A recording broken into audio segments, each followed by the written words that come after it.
The Vanished Nordic Time, Gate. In the quiet and enchanting landscapes of the Nordic region, a mysterious tale unfolds in The Vanished Nordic Time, Gate. Our protagonist, a young and curious artist named Astrid, lives in a small, idyllic village surrounded by snow-capped mountains and dense, ancient forests. One day, while exploring the outskirts of the village, Astrid stumbles upon the remnants of an old, forgotten time, gate. Legends of this time, gate have been whispered in the village for generations. Stories of how it could transport people to different eras of Nordic history. But soon, the time gate mysteriously vanishes, leaving Astrid both intrigued and a bit forlorn. Determined to uncover the truth behind its disappearance, Astrid embarks on a gentle journey. Along the way, she meets wise old villagers, each with their own tales and insights. As she delves deeper, she discovers that the disappearance of the time gate might be linked to a long, forgotten Nordic myth.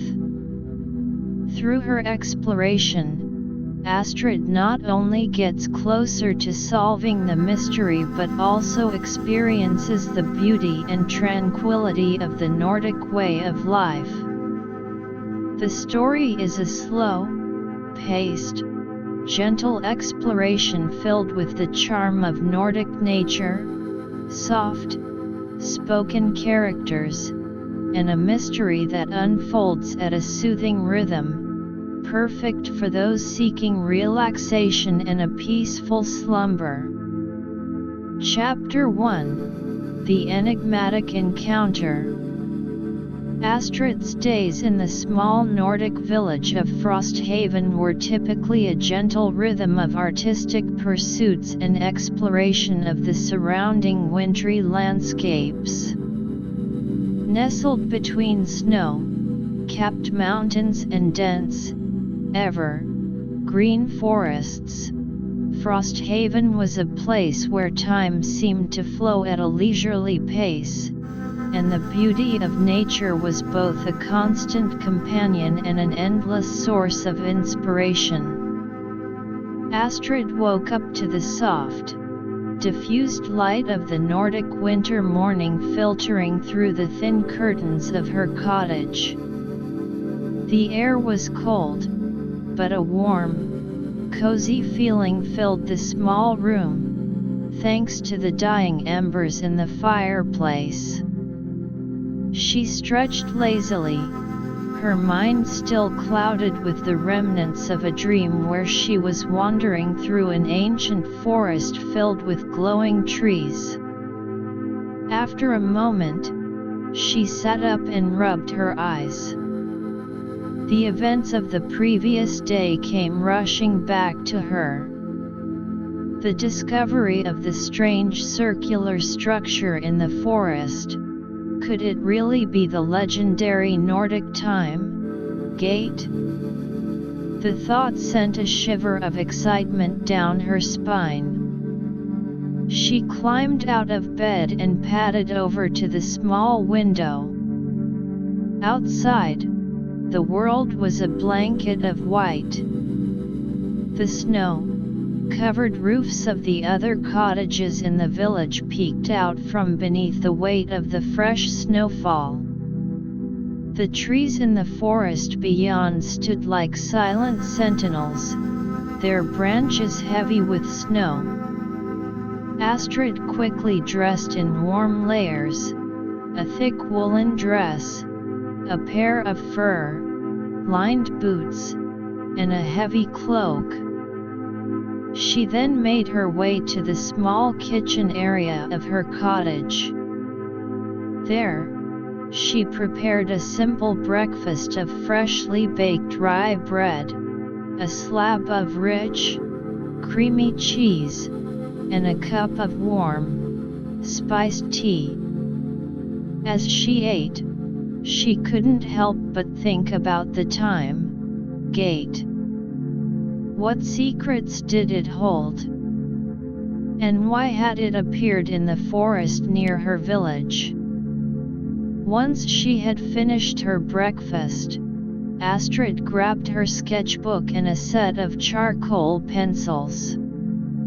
She slung her satchel over her shoulder and stepped out of her cottage. The cold air hit her face, making her eyes water slightly, but she welcomed the sensation. It was a reminder of the raw, untamed beauty of the Nordic wilderness. The snow crunched beneath her boots as she made her way through the village. The villagers were already up and about, going about their daily tasks. Some were shoveling snow from their doorsteps, while others were leading their reindeer towards the grazing areas. Astrid greeted them with a warm smile and a friendly wave as she passed by. As she reached the edge of the village, the forest loomed ahead. The trees seemed to form a dark, mysterious wall, but Astrid was not afraid. She had spent countless hours exploring these woods, and they felt like a second home to her. She took a deep breath, filling her lungs with the cold, pine-scented air, and then stepped into the forest. The path she followed was familiar, but today, her heart was pounding with a sense of anticipation. She knew exactly where she was going, back to the spot where she had found the time gate. As she walked deeper into the forest, the light from the sun became more and more dappled, filtering through the thick canopy of branches above. The snow on the ground was untouched in some places, except for the tracks of small animals. After what seemed like an eternity, Astrid finally reached the clearing where the time gate had been. Her heart skipped a beat when she saw the familiar circular structure. It stood there, as if waiting for her, its smooth, gray stones glistening faintly in the dim light. The strange runes etched on its surface seemed to be almost alive, as if they were whispering secrets that only the time gate could understand. Astrid approached the time gate slowly, her eyes fixed on the runes. She had tried to decipher them the previous day, but they were like nothing she had ever seen before. They were a combination of strange symbols and curves that seemed to flow together in a mysterious pattern. She reached out her hand and gently touched the cold surface of the time gate. A strange, tingling sensation shot through her fingers, as if the gate was responding to her touch. She shivered, but not from the cold. There was a palpable energy around the time gate, an energy that seemed to hum with an otherworldly power. Astrid took a step back and opened her sketchbook. She wanted to capture every detail of the time gate before she attempted to study the runes further. With a steady hand, she began to draw. The charcoal pencils glided across the paper as she carefully outlined the shape of the gate, the curves of the runes, and the way the light fell on its surface. As she drew, Astrid couldn't help but wonder about the history of the time gate. Who had built it? And for what purpose? She had heard stories from the elders of the village about ancient Nordic magic and the ability to travel through time, but she had always thought them to be nothing more than fables. Now, standing in front of this mysterious structure, she was starting to believe that there might be some truth to those stories. After what felt like hours, Astrid finally finished her sketch. She looked at it with a sense of satisfaction. The drawing captured the essence of the time gate, but it still didn't reveal any of its secrets. She closed the sketchbook and once again turned her attention to the runes. She crouched down in front of the time gate and studied the runes more closely. Some of the symbols seemed to resemble the shapes of animals: a wolf, a bear, and an eagle. Others were more abstract, like swirling patterns that could represent the wind or the flow of water. Astrid knew that in Nordic mythology, animals and natural elements often held great significance. Could these runes be some sort of key to unlocking the time gate's power? As she was lost in thought, a soft, mournful howl echoed through the forest. Astrid's head snapped up, and she looked around. Wolves were common in these parts, but she had never felt afraid of them. However, in the presence of the time gate, the howl seemed to carry an otherworldly quality. She stood up and listened intently. The howl came again, this time closer. Astrid's heart began to race, not from fear, but from a sense of excitement. She wondered if the wolves were somehow connected to the time gate. Were they guardians of this ancient structure? Slowly, Astrid started to walk in the direction of the howl. The snow-covered ground made her footsteps silent, and she moved through the forest with a sense of caution. As she rounded a large tree, she saw a pair of glowing eyes in the distance. It was a wolf, a large, majestic creature with a thick, white, gray coat.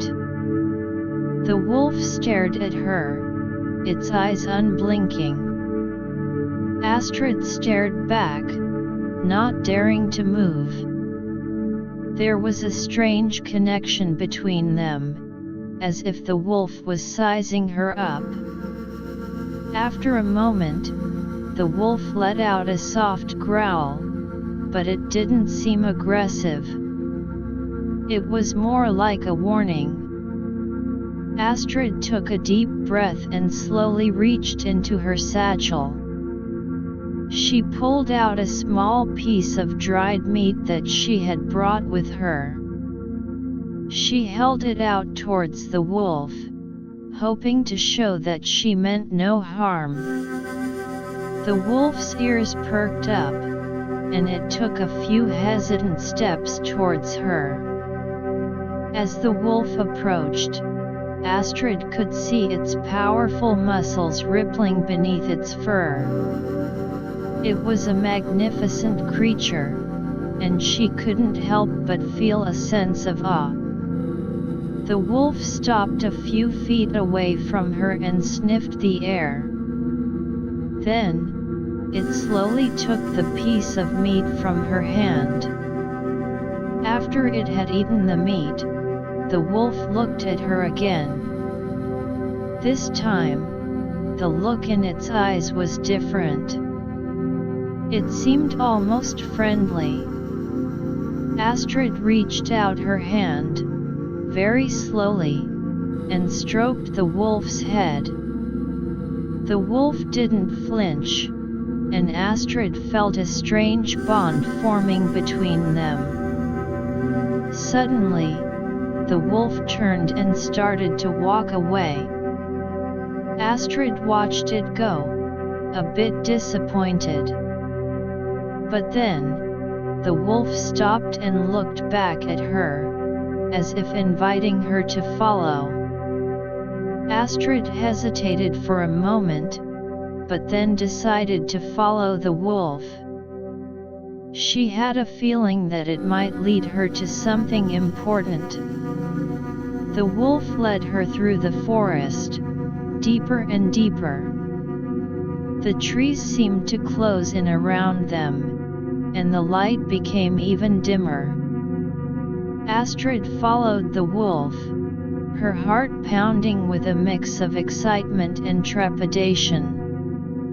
She had no idea where the wolf was taking her, but she trusted that it had a purpose. After what seemed like a long time, they came to a small clearing. In the center of the clearing, there was a large, ancient tree. Its trunk was gnarled and twisted, and its branches reached out like the arms of a giant. The wolf stopped at the base of the tree and looked up. Astrid walked over to the tree and looked up as well. She noticed that there were more runes carved into the trunk of the tree. These runes were different from the ones on the time gate. They were more elaborate, and they seemed to tell a story. Astrid crouched down and studied the runes on the tree. She could make out some of the symbols, but the story was still a mystery. She wished she had brought someone with her who might be able to help her decipher them. As she was studying the runes, the wolf let out a soft whine. Astrid looked up at the wolf. The wolf was looking at her intently, as if trying to tell her something. She stood up and placed her hand on the tree. Suddenly, a strange vision filled her mind. She saw a group of ancient Nordic warriors, dressed in furs and carrying weapons. They were gathered around the time gate, performing some sort of ritual. The vision was so vivid that Astrid felt as if she was actually there. She could see the determination on the warriors' faces, and she could feel the power of the ritual. But then, the vision faded, and Astrid was back in the clearing, her hand still on the tree. She looked at the wolf, her eyes wide with wonder.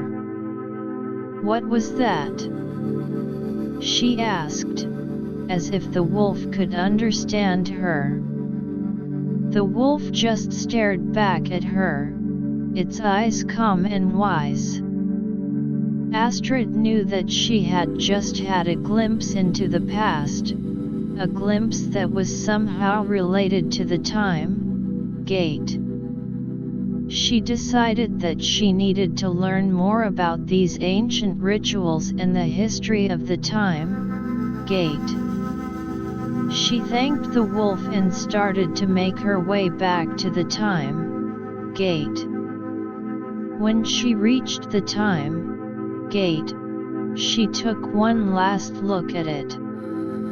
She knew that she had a lot of work to do. She needed to find a way to decipher the runes, to understand the connection between the time, gate, the wolf, and the ancient warriors. And she needed to do it quickly, before the time, gate disappeared again. As the sun started to set, casting a warm, orange glow over the forest, Astrid reluctantly decided to head back to the village. She knew that she would need to seek the help of the elders. They might have some knowledge about the time, gate and the runes. With one last look at the time, gate, Astrid turned and started to walk back through the forest. The wolf followed her for a short distance, and then it disappeared into the trees. Astrid made her way back to the village, her mind filled with the mysteries of the time, gate and the vision she had seen.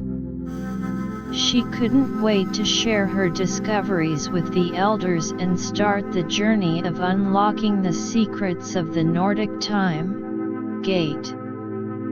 Chapter 2, Seeking Wisdom from the Elders. The sun was setting in a blaze of oranges and purples as Astrid made her way back to Frosthaven. The weight of her discovery pressed on her mind, and the urgency to share it with the elders grew with every step. The cold, crisp air nipped at her cheeks, but she barely noticed, lost as she was in the web of mysteries surrounding the time, gate. As she entered the village, the familiar sight of thatched roofs and warm, glowing windows greeted her. The smell of wood, smoke filled the air, a comforting scent that usually soothed her soul. But today, it only served as a backdrop to the storm of thoughts in her head. Astrid made her way directly to the Longhouse, a large, communal building where the elders often gathered. The Longhouse was a place of wisdom and tradition in Frosthaven, its walls lined with ancient tapestries and carvings that told the stories of the village's past. She pushed open the heavy wooden door, and a wave of warmth and the sound of friendly chatter washed over her.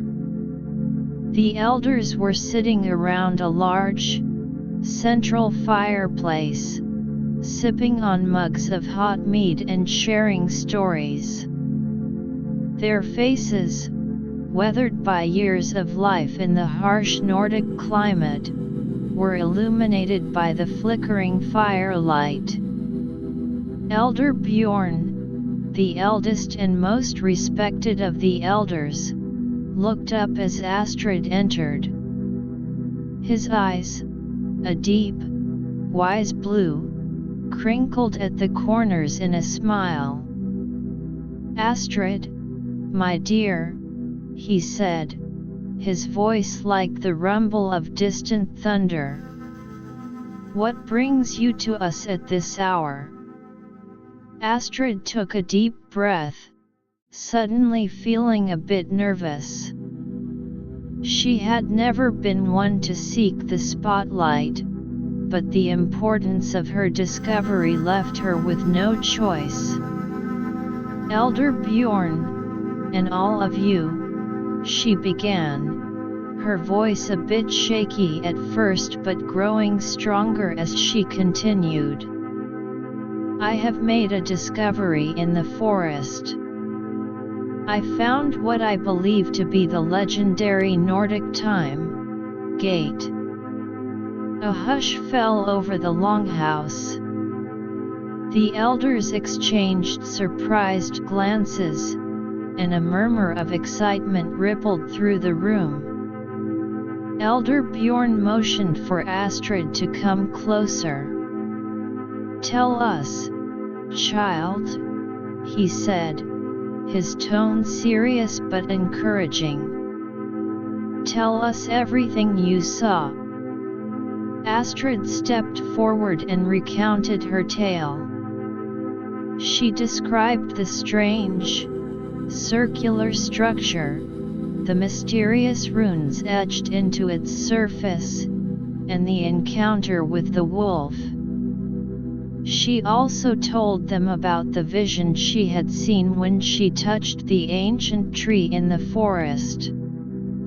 As she spoke, the elders listened intently, their faces a mix of wonder and concern. When she finished, Elder Bjorn stroked his long, white beard thoughtfully. "The time gate is a legend that has been passed down through generations," he said. "But most of us thought it was nothing more than a story, a fable to teach our children about the power of the past."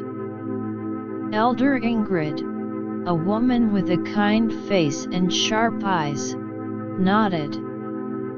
"But if what you say is true, Astrid, this could be a discovery of great significance. The runes you describe, they may hold the key to understanding the gate's purpose and how to use it." Astrid's heart skipped a beat. "Do you think you can help me decipher them, Elder Ingrid?" she asked, hope filling her eyes. Elder Ingrid sighed. "I can try, child.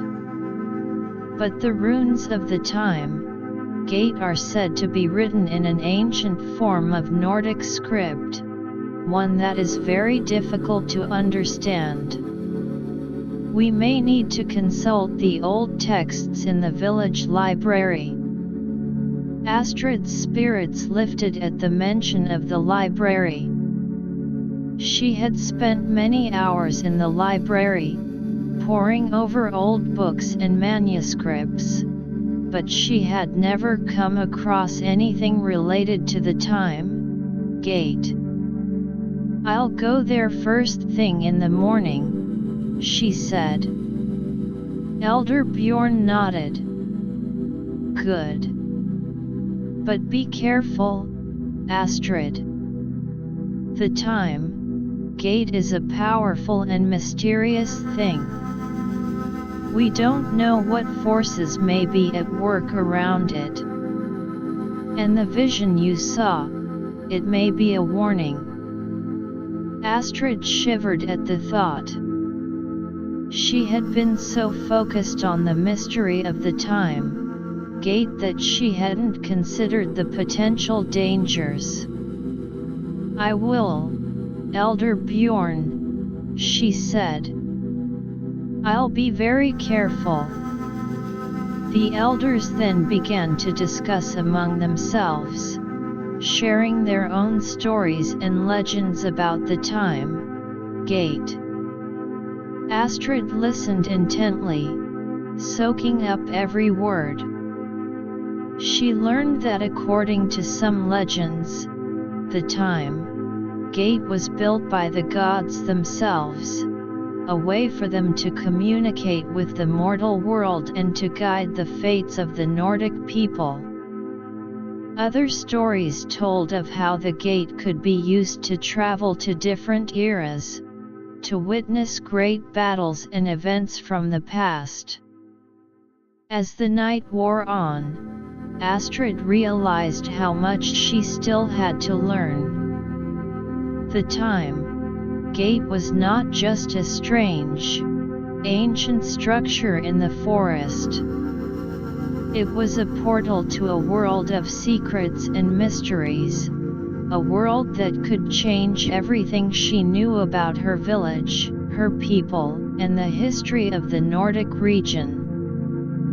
Finally, as the fire in the fireplace began to die down, Astrid thanked the elders and made her way back to her cottage. The moon had risen, casting a pale light over the village. The snow-covered streets were empty, and the only sound was the crunching of Astrid's boots on the snow. When she reached her cottage, Astrid built up the fire in the fireplace and sat down at her small table. She took out her sketchbook and looked at the drawing of the time gate.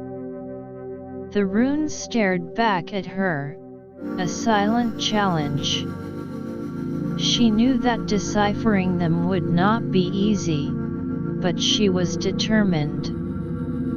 As she stared at the drawing, her mind began to wander. She thought about the wolf and the strange connection she had felt with it. Why had the wolf led her to the ancient tree? And what was the significance of the vision she had seen? Astrid yawned, suddenly feeling exhausted. The events of the day had taken a toll on her. She closed her sketchbook and climbed into bed. As she lay there, looking up at the ceiling, she couldn't help but wonder what the next day would bring. Would she find the answers she was looking for in the library? Or would she be faced with more mysteries? The next morning, Astrid woke up with a start. The sun was shining brightly through the window, and the sound of the villagers going about their daily business filled the air. She quickly got dressed and made herself a simple breakfast of porridge and dried berries. After breakfast, she grabbed her sketchbook and headed for the village library. The library was a small, stone building on the edge of the village. It was filled with shelves upon shelves of books, scrolls, and manuscripts, some of which were hundreds of years old. Astrid pushed open the heavy door, and a musty smell of old paper and wood filled her nostrils. The librarian, an old man named Sven, looked up from his desk as she entered. "Astrid," he said, smiling. "What can I do for you today?" Astrid took a deep breath. "Sven, I'm looking for any books or manuscripts on the Nordic Time gate," she said. "I found something in the forest, and I think it might be the Time gate, but I need to learn more about it." Sven's eyes widened. "The Time gate? That's a legend, Astrid. But I have heard rumors that there might be some old texts in the back room that mention it. Follow me." Sven led Astrid through the main room of the library and into a small, dark room at the back. The room was filled with dusty shelves, and the air was thick with the smell of age. Sven rummaged through the shelves, muttering to himself. Finally, he pulled out a large, leather-bound book. The cover was embossed with strange symbols, and the pages were yellowed with age. "This is it," he said, handing the book to Astrid. "This is one of the oldest books in the library. It was written by an ancient Nordic sage, and it might have some information about the Time gate." Astrid took the book with trembling hands. She thanked Sven and found a small table in the corner of the library. She sat down and opened the book. The writing was in an old form of Nordic script, but Astrid was able to make out some of the words. As she read, her heart raced. The book described the time gate as a powerful artifact that was created during a time of great upheaval in the Nordic region. It was said to be a gateway between different times, a way to correct past mistakes and to ensure the future of the Nordic people. The book also mentioned the runes on the time gate. According to the text, the runes were a form of magical language, a code that needed to be deciphered in order to unlock the gate's power. Astrid's excitement grew as she realized that she was on the right track. She spent hours poring over the book, taking notes, and trying to make sense of the ancient script. But as the day wore on, she began to realize that deciphering the runes would not be as easy as she had hoped. The book only provided a few clues, and she still had a long way to go. Frustrated, Astrid closed the book and leaned back in her chair. She rubbed her eyes, feeling tired and discouraged. But then, she remembered the words of Elder Bjorn. The time gate was a mystery, a challenge, and she couldn't give up. Astrid decided to take a break and go for a walk in the village. The fresh air might clear her head, and she might be able to think of a new approach. She left the library and walked through the snow-covered streets. The villagers greeted her with smiles and waves, but Astrid was too lost in thought to pay much attention. As she walked, she noticed a group of children playing in the snow. They were building a snowman, and their laughter filled the air. Astrid watched them for a moment, a small smile spreading across her face. The simple joy of the children reminded her of why she was doing this. She wanted to uncover the secrets of the time gate, not just for herself, but for the future of Frosthaven and all the Nordic people. Suddenly, an idea struck her. The runes on the time gate might not be meant to be deciphered in a traditional way. They might be more like a puzzle, a series of symbols that needed to be arranged in a certain order. Astrid turned and headed back to the library. She needed to study the runes again, this time with a different perspective. When she reached the library, she sat down at the table and opened the book once more. She took out her sketchbook and began to copy the runes from the book, as well as the ones she had drawn from the time gate. As she copied the runes, she arranged them in different patterns, trying to find a connection. She spent hours experimenting, but nothing seemed to work. Just as she was about to give up, she noticed something strange.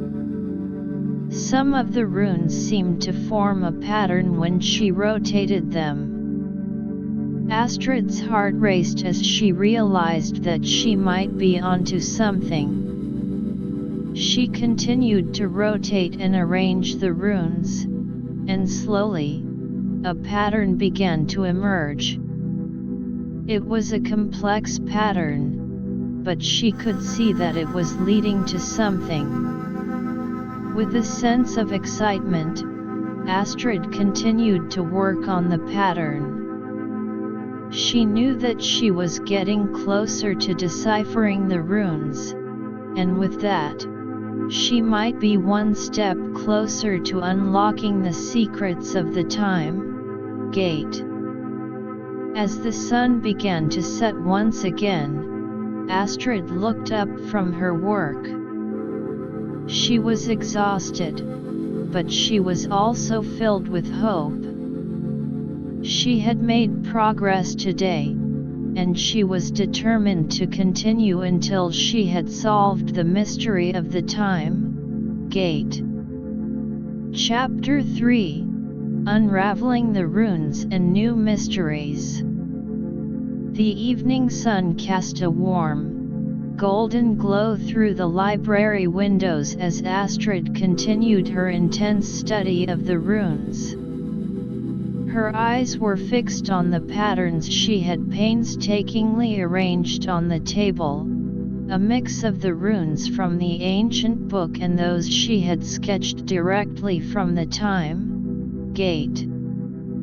The library, usually a quiet haven, now seemed to hum with the energy of her discovery. As she stared at the runes, a faint sense of recognition began to stir within her. The more she studied the emerging pattern, the more she believed that these runes were not just a random collection of symbols but a carefully crafted code. But what did they unlock? And how could she use this knowledge to understand the time gate better? Astrid decided to take a step back and approach the problem from a different angle. She remembered that in Nordic mythology, symbols often had multiple layers of meaning. They could represent elements, deities, or even events. She began to research the individual runes in the library's other books, looking for any references to their meanings. She found that one of the runes, a swirling symbol that resembled a whirlpool, was often associated with the element of water in ancient Nordic lore. Water, in turn, was linked to change, transformation, and the flow of time. Could this be a clue that the time gate was related to the manipulation of time itself? Another rune, shaped like a stag's antler, was said to symbolize guidance and protection. Astrid wondered if this rune was a sign that the time gate was meant to be a guiding force, perhaps leading those who could decipher its secrets to a place of safety or knowledge. As she delved deeper into her research, Astrid realized that she was still missing a crucial piece of the puzzle. The runes might hold the key to understanding the time gate, but she needed more context. She decided to pay another visit to Elder Bjorn. Maybe he could shed some light on the significance of the patterns she had found. Astrid carefully gathered her notes and sketches and made her way out of the library. The cold night air hit her face, but she was too focused on her thoughts to notice the chill. When she arrived at Elder Bjorn's cottage, she knocked gently on the door. Elder Bjorn opened the door, a look of surprise and then warmth spreading across his face when he saw Astrid. "Astrid, my dear. Come in," he said, stepping aside to let her enter. The cottage was filled with the cozy glow of a fireplace. Elder Bjorn motioned for Astrid to sit at the small table, and he joined her, his eyes curious. "What news do you bring, Astrid? Have you made any progress with the runes?" Astrid nodded eagerly. "I think so, Elder Bjorn. I've been studying the runes, and I've found some patterns. I believe they might be related to the elements and the deities in our mythology. But I'm still missing something." She then showed Elder Bjorn her notes and the arranged runes. The elder studied them intently, his brow furrowed in concentration. After a long moment, he looked up at Astrid. "You've made remarkable progress, Astrid," he said. "These patterns you've found are indeed significant. But you're right, there's something more. I remember an old story my grandfather used to tell me. It was about a hidden chamber near the time gate. This chamber, it was said, held the final key to understanding the gate's true power." Astrid's eyes widened. "A hidden chamber? Do you know where it is, Elder Bjorn?" Elder Bjorn shook his head. "I'm afraid not, child. The story was just a tale passed down through generations. But if it's true, it might be the missing piece you're looking for." Astrid thanked Elder Bjorn and left his cottage, her mind racing. A hidden chamber could hold the answers she needed. But how would she find it? She decided to return to the forest and the time gate. Maybe there were clues there that she had missed. The moon was full, casting a silvery light over the snow-covered forest as Astrid made her way back to the time gate. The trees seemed to stand like silent sentinels, and the only sound was the crunching of her boots on the snow. When she reached the clearing where the time gate stood, Astrid took a moment to catch her breath. The time gate looked even more mysterious in the moonlight, its stones glinting faintly. She began to search the area around the time gate, looking for any signs of a hidden chamber. She examined the ground carefully, looking for any unusual depressions or markings. She also inspected the trees nearby, thinking that there might be carvings or symbols that could lead her to the chamber. But after hours of searching, she found nothing. Just as she was about to give up, Astrid noticed something strange. There was a particular tree near the time gate that seemed out of place. Its bark was smoother than the others, and there were faint markings on it that she hadn't noticed before. Astrid approached the tree and examined the markings more closely. They were small, almost like tiny runes.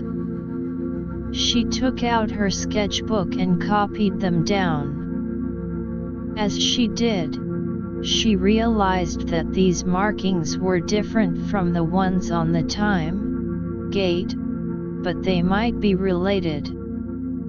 Suddenly, a soft howl echoed through the forest. Astrid looked up, her heart skipping a beat.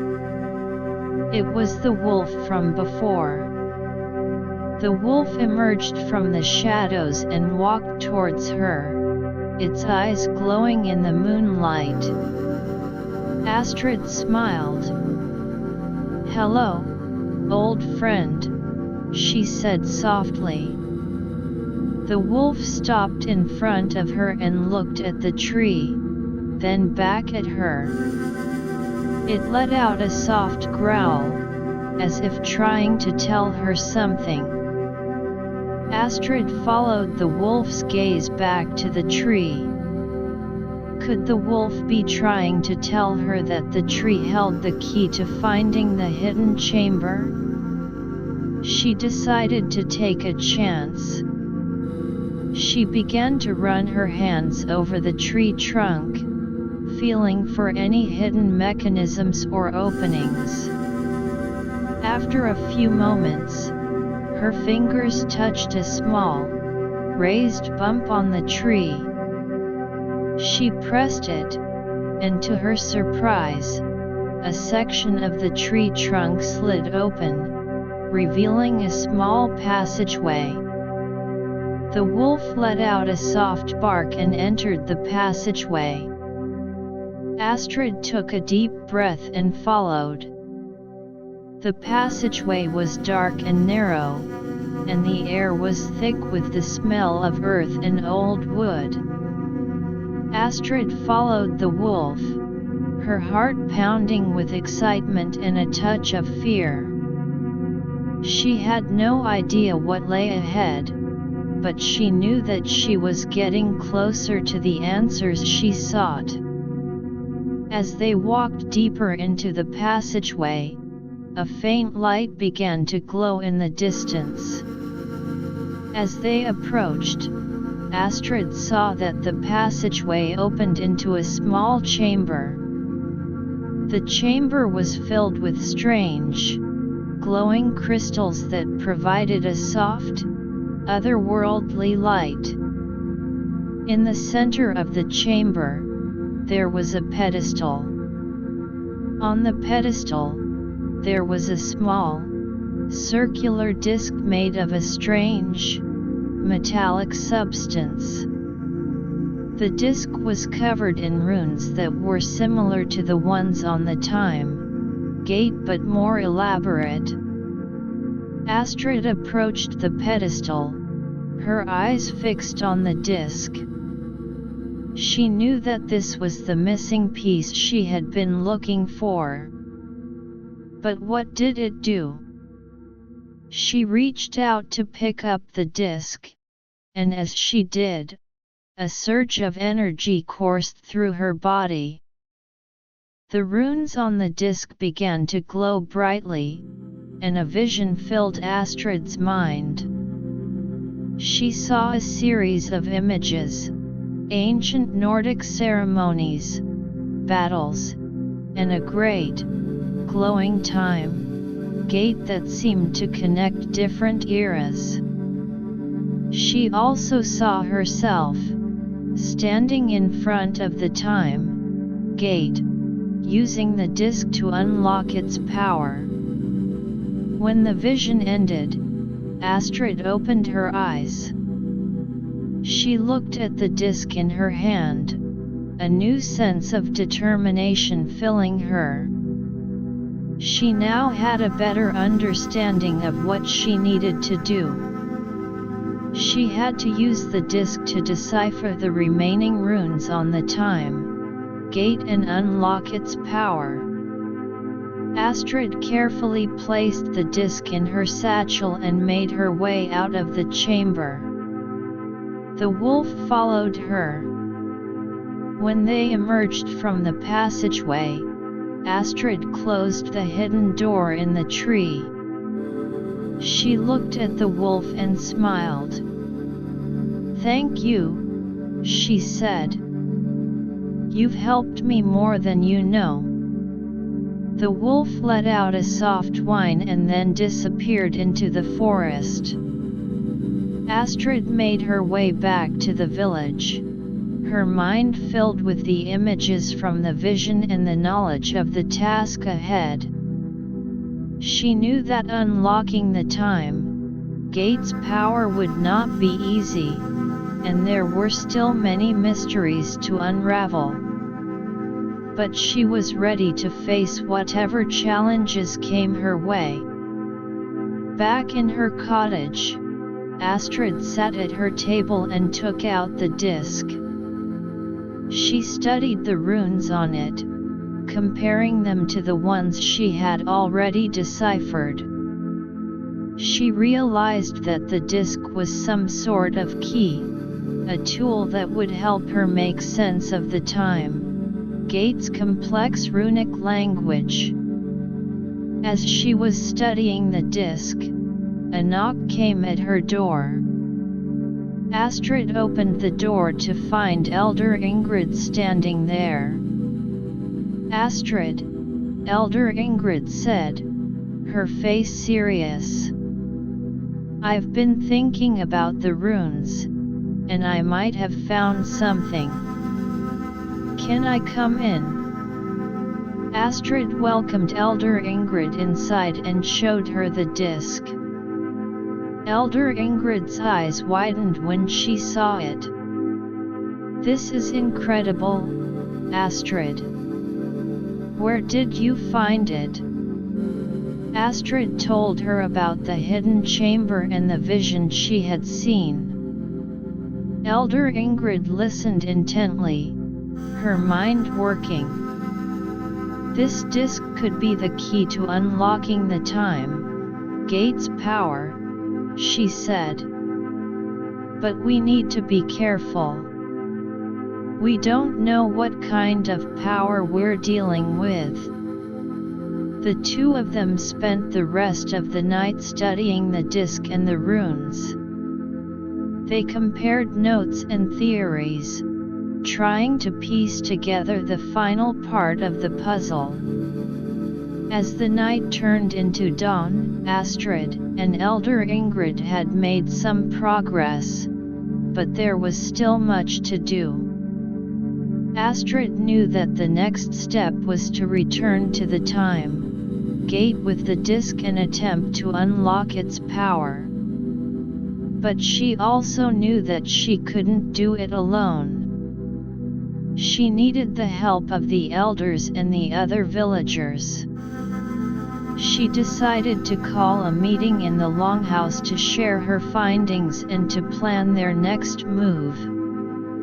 As the sun rose over Frosthaven, Astrid made her way to the longhouse. The villagers were already gathering, their faces curious and a bit nervous. Astrid took a deep breath and began to speak. She told them about the time, gate, the runes, the hidden chamber, and the disc. She also shared her vision and her plan to unlock the time gate's power. The villagers listened intently, their eyes wide with wonder and a touch of fear. When Astrid finished, Elder Bjorn stood up. "Astrid has done an amazing job," he said. "But this is a dangerous task. We need to be prepared for anything. We will all work together to help Astrid unlock the time gate's power, but we must also be cautious." The villagers nodded in agreement. They knew that this was a momentous occasion, and they were ready to support Astrid. Astrid looked around the room, a sense of gratitude filling her. She knew that with the help of the villagers, she could face whatever challenges lay ahead. The stage was set for the next step in the adventure, and Astrid was determined to uncover the secrets of the Nordic time gate once and for all. Chapter 4: The Unveiling of the Time gate's power.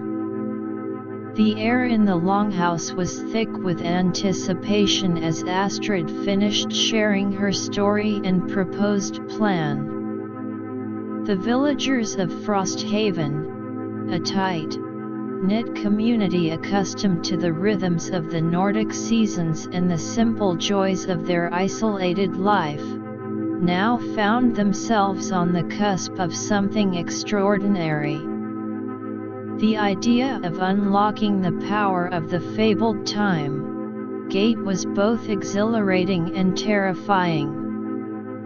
Elder Bjorn stepped forward, his presence commanding the room. Astrid has shown great courage and determination in her quest to understand the time gate, he began, his voice carrying the weight of years of wisdom. But we must approach this with caution. The power of the time gate is ancient and potentially dangerous. We need to prepare ourselves both physically and spiritually. The villagers nodded in solemn agreement. Elder Ingrid, who had spent the night with Astrid poring over the runes on the disc, stepped forward. We've made some progress in deciphering the runes on the disc, she said.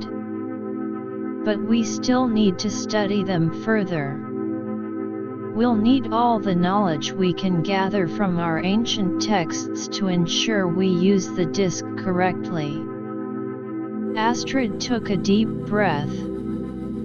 I suggest we divide our efforts. Some of us can continue to study the runes and the disc, while others can prepare supplies and ensure the safety of the village in case something goes wrong. The villagers quickly formed groups according to their skills and interests. A group of scholars, led by Elder Ingrid, huddled around the disc, their noses buried in ancient tomes, trying to match the runes on the disc with the symbols in the books. Meanwhile, the blacksmiths and carpenters began to prepare tools and weapons, just in case they were needed. The women of the village started to gather food and supplies, packing them into sturdy satchels. Astrid, accompanied by a few of the bravest young men and women, made their way back to the time gate. The forest, usually a place of quiet beauty, now seemed to pulse with an otherworldly energy. As they approached the clearing, the time gate loomed before them, its stones glistening in the weak sunlight that filtered through the trees. Astrid took the disc out of her satchel.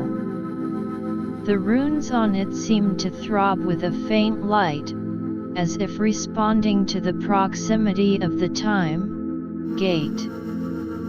She approached the time gate slowly, her heart pounding in her chest. The others followed closely behind, their eyes fixed on Astrid and the disc.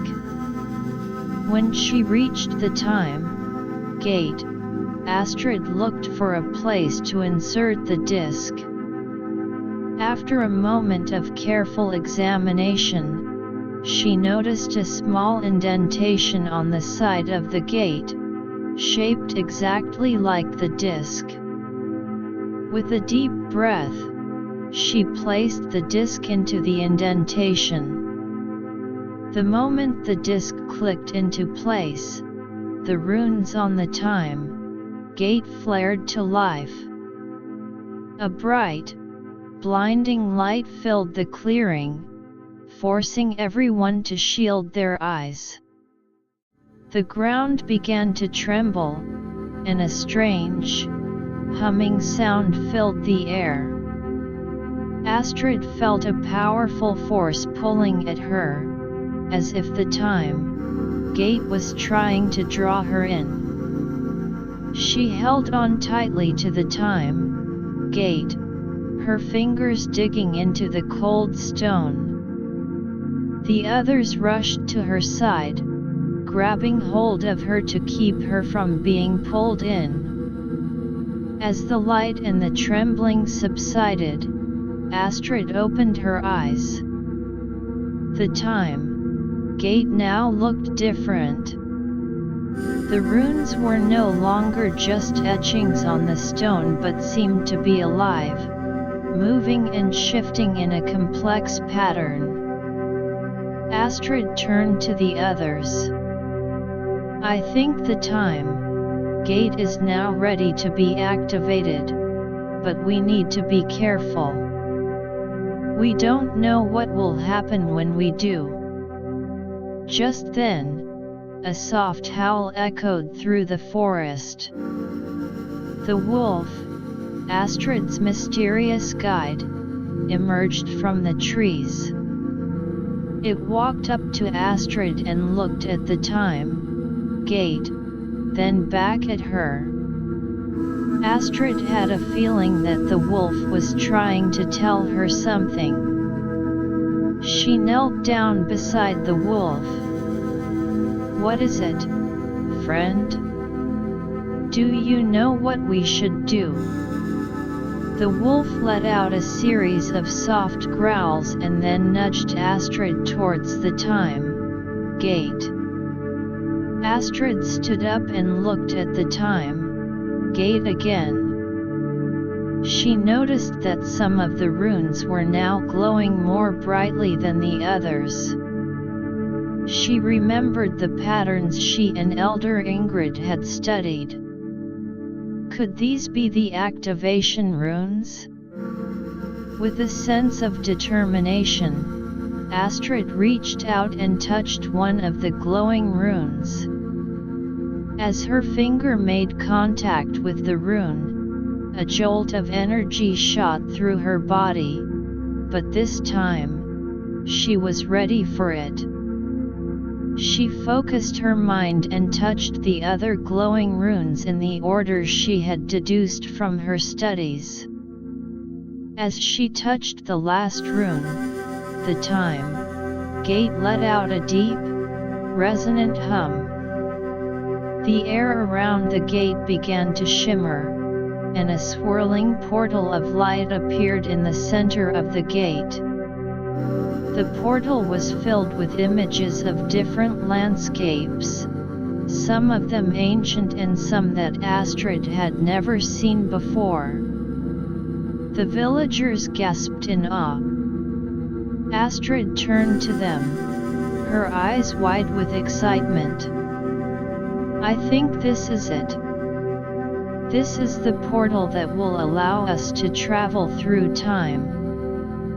But before they could do anything, a figure emerged from the portal. It was an old man, dressed in strange, flowing robes. His long, white beard reached down to his waist, and his eyes were a deep, piercing blue. Who are you? Astrid asked, her voice filled with a mix of fear and curiosity. The old man smiled. I am a guardian of the time gate, he said. I have been waiting for someone to unlock its power. You, Astrid, have done well, but you must be careful. The time gate is a powerful tool, but it can also bring great danger if misused. Astrid nodded. We understand. But we want to learn more about our history, to see the past and perhaps even ensure a better future for our village. The old man's expression grew serious. The past is a delicate thing, Astrid. One wrong step can change the course of history. But if you are truly ready, I can guide you through your first journey. Astrid looked at the villagers. They nodded, their eyes filled with trust. "We're ready," Astrid said. The old man stepped aside and motioned for them to enter the portal. Astrid took a deep breath and stepped through the portal, followed by the villagers. As they passed through the portal, they felt a strange, weightless sensation, as if they were being pulled through a tunnel of light. When they emerged on the other side, they found themselves in a vast, green meadow. The air was filled with the sweet smell of wild flowers, and in the distance, they could see a large, ancient Nordic settlement. The houses were made of stone and wood, and there were people going about their daily business. Astrid looked around in wonder. "Is this the past?" she asked the old man. The old man nodded. "Yes, Astrid. This is a time long ago, when our ancestors were building the foundations of our Nordic culture. But remember, we are only observers here. We must not interfere with the events that are taking place." As they walked towards the settlement, they saw a group of warriors training in a field. Their muscles rippled as they practiced with their swords and shields. Astrid watched in awe, seeing the strength and determination in their eyes. Suddenly, a young boy ran up to them. "Who are you?" he asked, his eyes wide with curiosity. The old man smiled. "We are travelers from a distant land, little one. We mean no harm." The boy looked at them for a moment, then grinned. "You should come and see the festival. It's going to be great." Astrid and the villagers followed the boy towards the center of the settlement. There, they saw a large gathering of people. There were musicians playing lively tunes, dancers performing traditional Nordic dances, and tables filled with delicious-looking food. Astrid felt a sense of joy and wonder. This was a side of their history that she had only read about in books. As they watched the festival, Astrid noticed a group of elders sitting under a large tree. They were deep in conversation, and one of them was holding a scroll. Astrid walked over to the elders. "Excuse me," she said. "What are you discussing?" The elder looked up at her. "We are discussing the future of our settlement. We are facing a great threat from a neighboring tribe, and we need to decide how to defend ourselves." Astrid listened intently. She knew that this was a crucial moment in their history. But she also remembered the old man's warning not to interfere. Just then, a shout came from the edge of the settlement. "The enemy is coming!" The villagers panicked. The warriors quickly grabbed their weapons and rushed to the defense of the settlement. Astrid and the others watched as the battle began. The clash of swords and the cries of the warriors filled the air. Astrid felt a pang of sadness. She wanted to help, but she knew she couldn't. As the battle raged on, she noticed something strange. There was a young warrior on the battlefield who seemed to be fighting with a different style, a more strategic style. He was leading the defense of the settlement, and his actions were turning the tide of the battle. Astrid watched as the young warrior managed to drive the enemy back. The villagers cheered, and the young warrior was hailed as a hero. Astrid realized that this young warrior might be an important figure in their history. After the battle, Astrid approached the young warrior. "You fought bravely," she said. The young warrior smiled. "Thank you. I did what I had to do to protect our home." Astrid knew that it was time for them to leave. She thanked the young warrior and the villagers of the ancient settlement. The old man led them back to the time gate. As they stepped through the portal and back to their own time, Astrid couldn't help but think about what they had seen. Back in the clearing, the time gate was once again in its normal state. Astrid looked at the villagers. "We've seen a part of our history, but there's so much more to learn. And we need to make sure that we use the time gate wisely." The villagers nodded in agreement. They knew that their lives had changed forever, and they were ready to face the challenges and opportunities that the time gate presented. Astrid looked at the time gate, a new sense of purpose in her eyes. She was determined to uncover more of the secrets of the time gate and to use its power for the betterment of Frosthaven and all the Nordic people. Over the next few days, Astrid and the villagers continued to study the time gate and their experiences in the past. They shared their stories with the rest of the village, and the news spread like wildfire.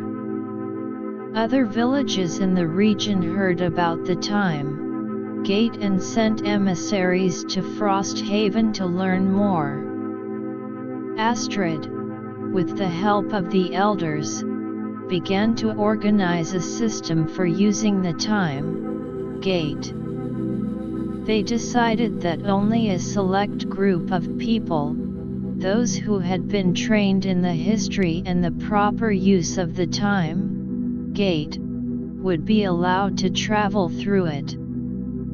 And each journey would be carefully planned and monitored to ensure that they did not interfere with the past.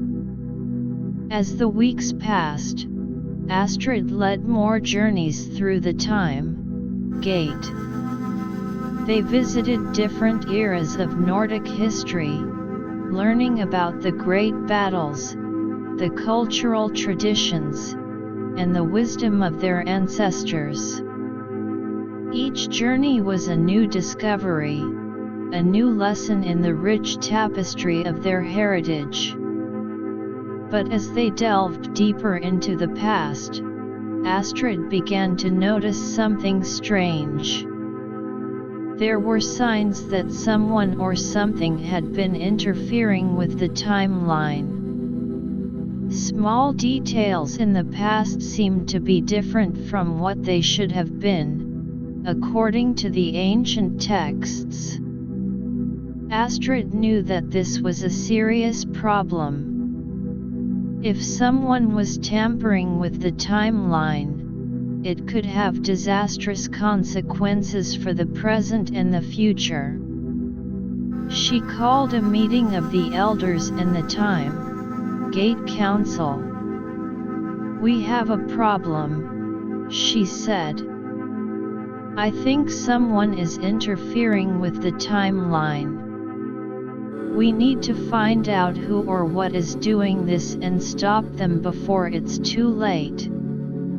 The elders and the council members looked at each other, their faces filled with concern. They knew that this was a challenge that they had not expected.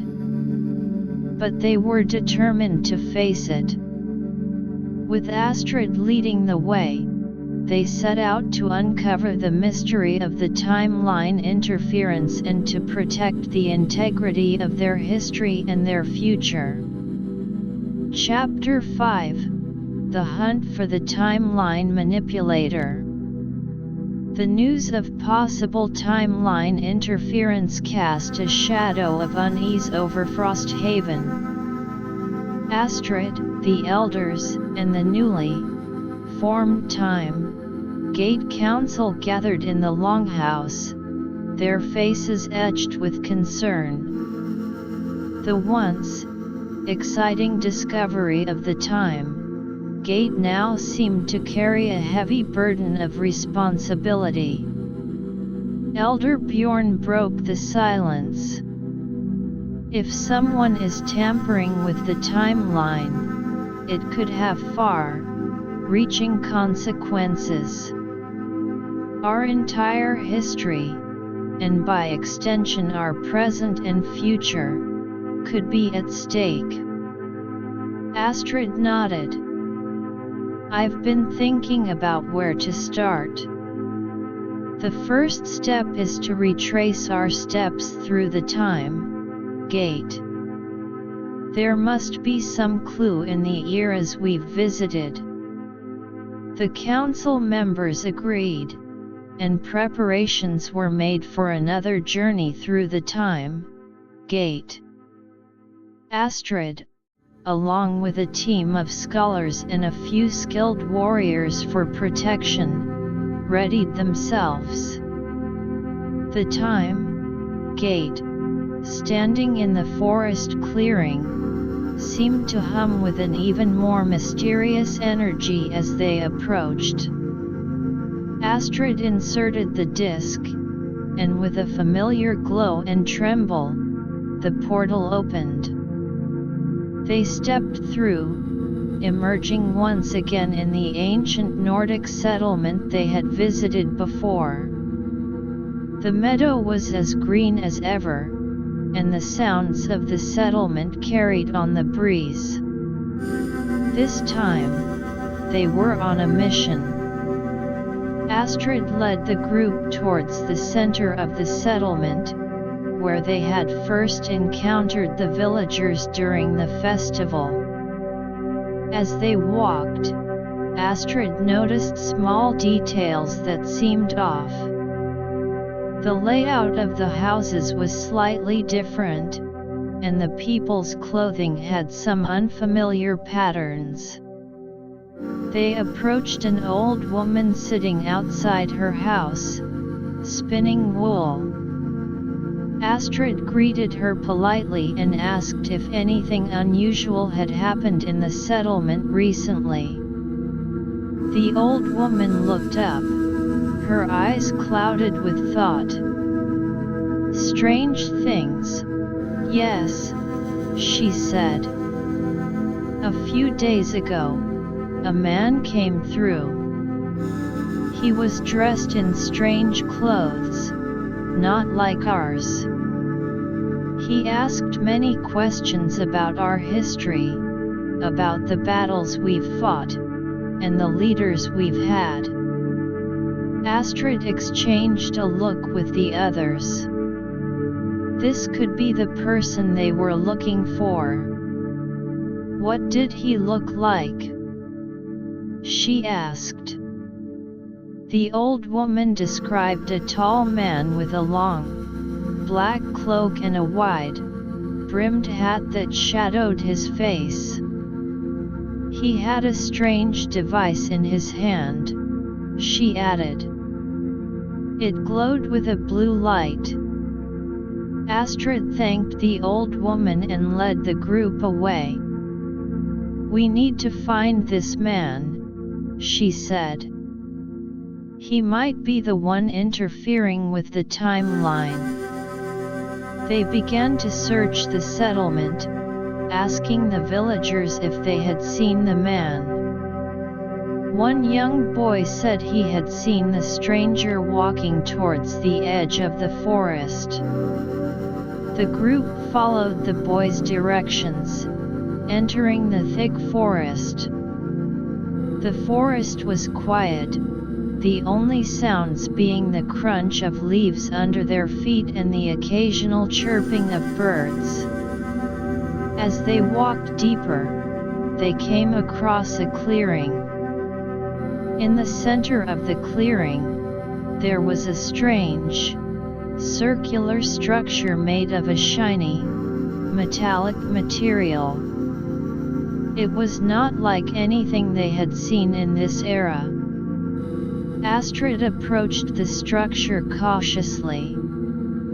There were strange symbols on the side, similar to but not exactly like the runes on the time gate. She was about to touch the structure when a voice called out from behind them. "Stop right there!" They turned to see the man the old woman had described. He was tall, his face still mostly hidden by the hat. In his hand, he held the glowing device. "Who are you, and what are you doing here?" Astrid demanded. The man laughed, a cold, humorless laugh. "I could ask you the same question. But it doesn't matter. You're too late to stop me." Astrid stepped forward. "Stop you from what?" "From destroying our history." The man sneered. "Your history? It's a small part of a much larger plan. I'm rewriting the past to create a better future, for me." Astrid was confused. How can tampering with the past create a better future for you? It will only bring chaos. The man's eyes flashed. "You don't understand. The Nordic people have been holding back progress. By changing key events in your history, I can reshape the world to my liking." Astrid knew she had to stall for time and find a way to stop him.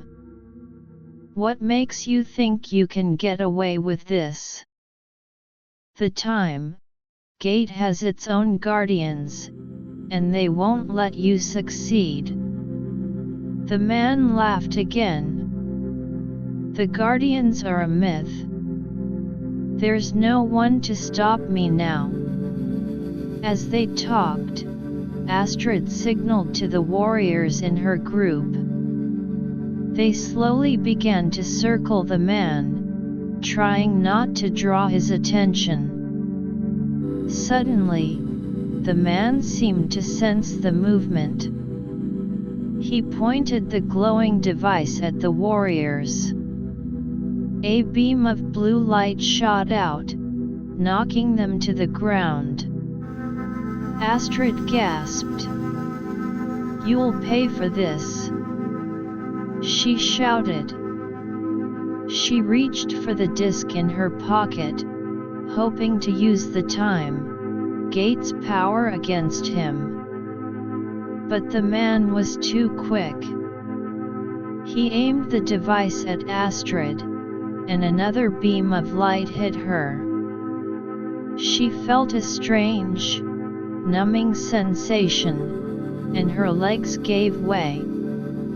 Just as the man was about to approach Astrid, a loud howl echoed through the forest. The wolf, Astrid's loyal companion, emerged from the trees. It leaped at the man, its teeth bared. The man was caught off guard. He tried to aim the device at the wolf, but the wolf was too fast. It dodged the beam of light and sank its teeth into the man's arm. The man cried out in pain and dropped the device. Astrid, seeing her chance, quickly got up and grabbed the device. She studied it for a moment, trying to figure out how to deactivate it. The man, now struggling with the wolf, shouted at her. "You don't know what you're doing. That device is dangerous." Astrid ignored him. She noticed a series of symbols on the device, similar to the runes she had been studying. With a hunch, she pressed the symbols in a sequence that seemed to match the runic patterns. To her relief, the device stopped glowing, and the blue light faded. The man, seeing that his weapon was disabled, tried to run. But the warriors, who had recovered, quickly grabbed him. Astrid walked up to the man. "Who are you, really? And what's your real plan?" The man, now defeated, slumped down. "My name is Thaddeus. I'm from a distant land, a place where magic and technology have merged. I thought I could use the time gate to rewrite history and gain power." Astrid shook her head. "Your plan was misguided. The past is not something to be toyed with." Thaddeus looked up at her. "I realize that now. But it's too late. I've already changed some events. You may not be able to reverse them." Astrid knew this was a serious problem. She turned to the scholars in her group. "We need to study the timeline, see what changes he's made, and figure out how to fix them." The scholars nodded and began to discuss possible ways to detect and reverse the timeline changes. Meanwhile, Astrid and the warriors tied Thaddeus up. As they were doing this, the old man, the guardian of the time gate, appeared. "Well done, Astrid," he said. "You've stopped this man from causing more damage. But now, the real work begins." Astrid looked at him. "We'll do whatever it takes to fix the timeline. But how do we start?" The old man smiled. "The time gate has its own power to detect and correct minor timeline disruptions. But for the major changes, we'll need to work together. We'll have to travel to different points in the timeline, find the altered events, and use the time gate's power to set them right." Astrid and the others listened intently.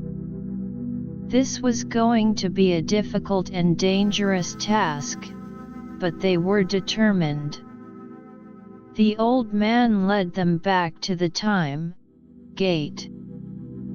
"First, we need to analyze the timeline to find the areas of greatest disruption," he said. They stepped through the time gate and returned to their own era. In Frosthaven, the scholars immediately began to study the ancient texts and compare them with what they had seen in the past.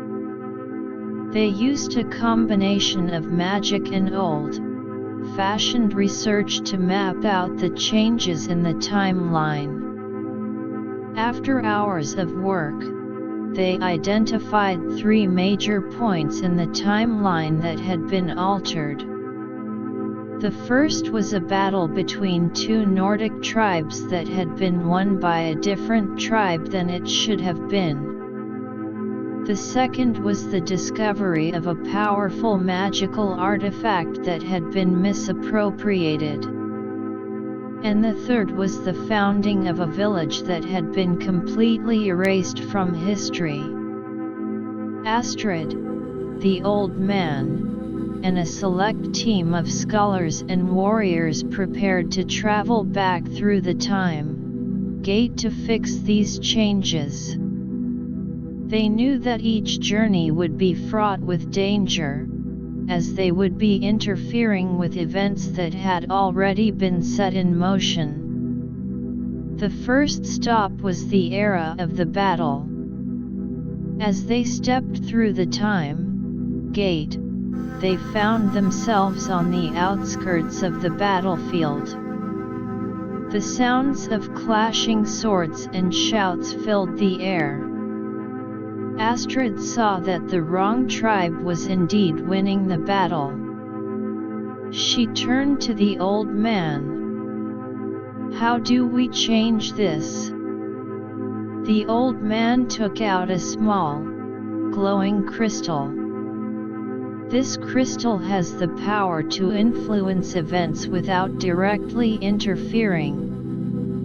We'll use it to give the right tribe an edge. He handed the crystal to one of the warriors. "Run to the leader of the tribe that should win. Give him this crystal and tell him to hold it high. It will boost the morale of his warriors and give them the strength they need." The warrior nodded and ran towards the battle. Astrid and the others watched as he reached the leader of the tribe. The leader took the crystal and held it up. Suddenly, a bright light surrounded the tribe, and their fighting spirit seemed to double. The tide of the battle began to turn. The tribe that was supposed to win started to gain the upper hand.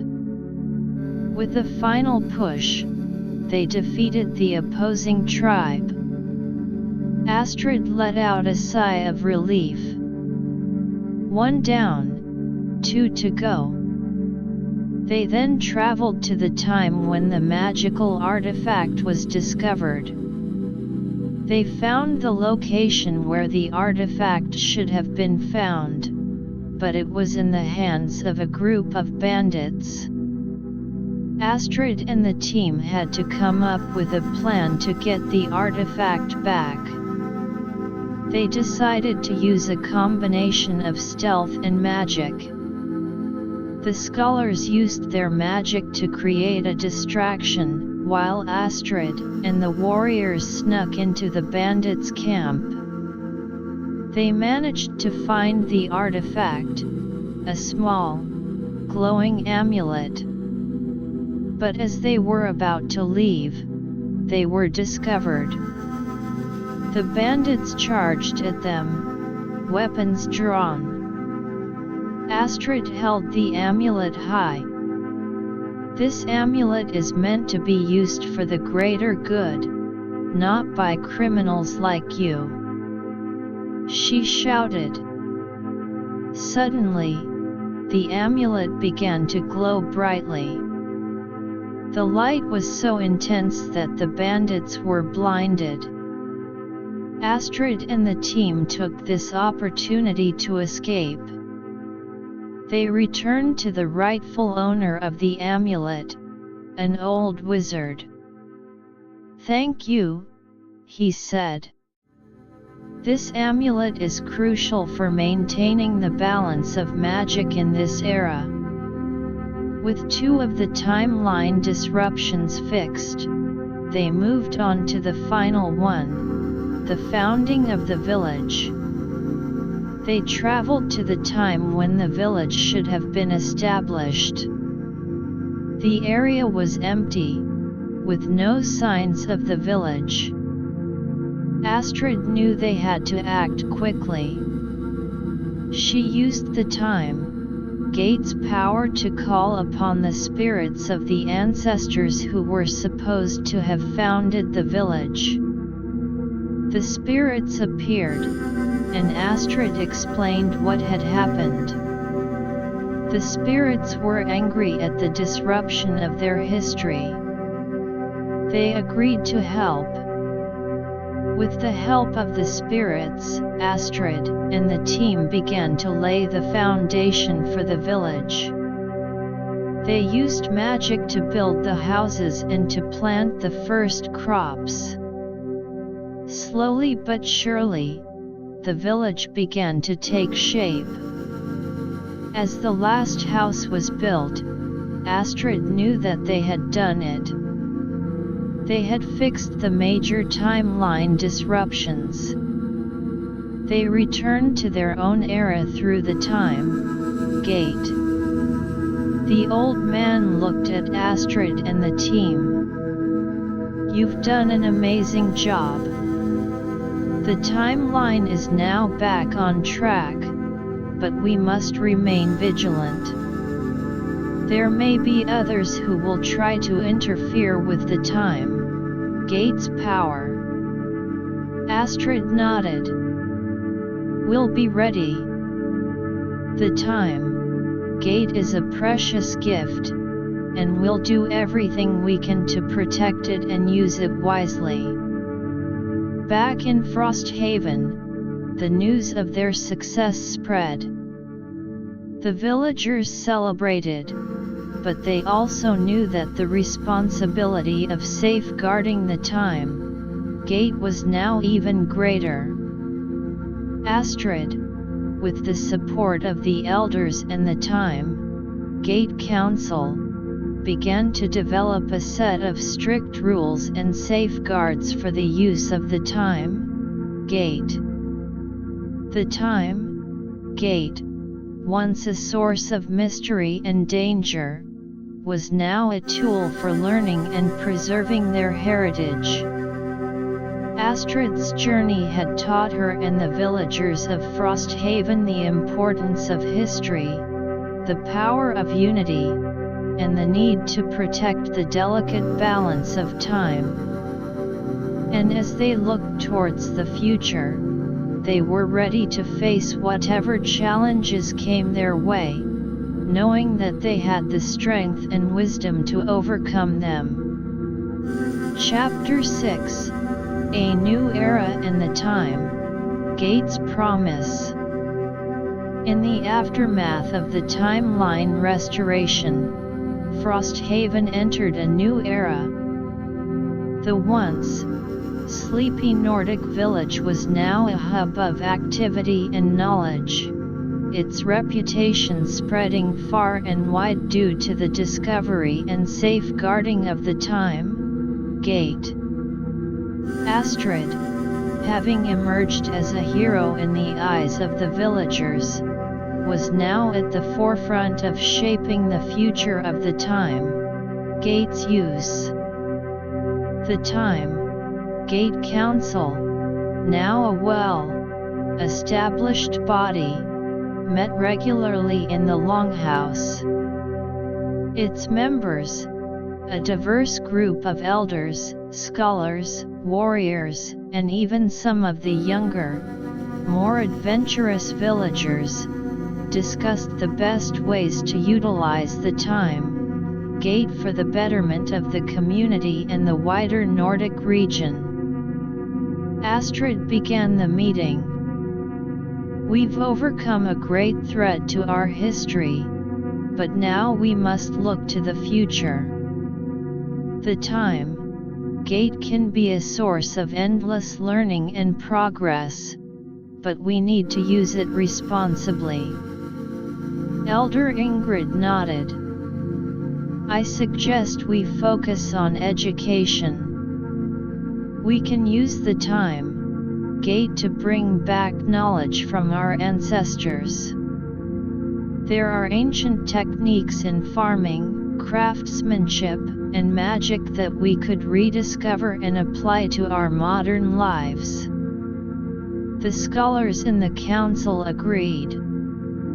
One of them, a young man named Eirik, spoke up. We could also use the time gate to study the great Nordic sagas in real time.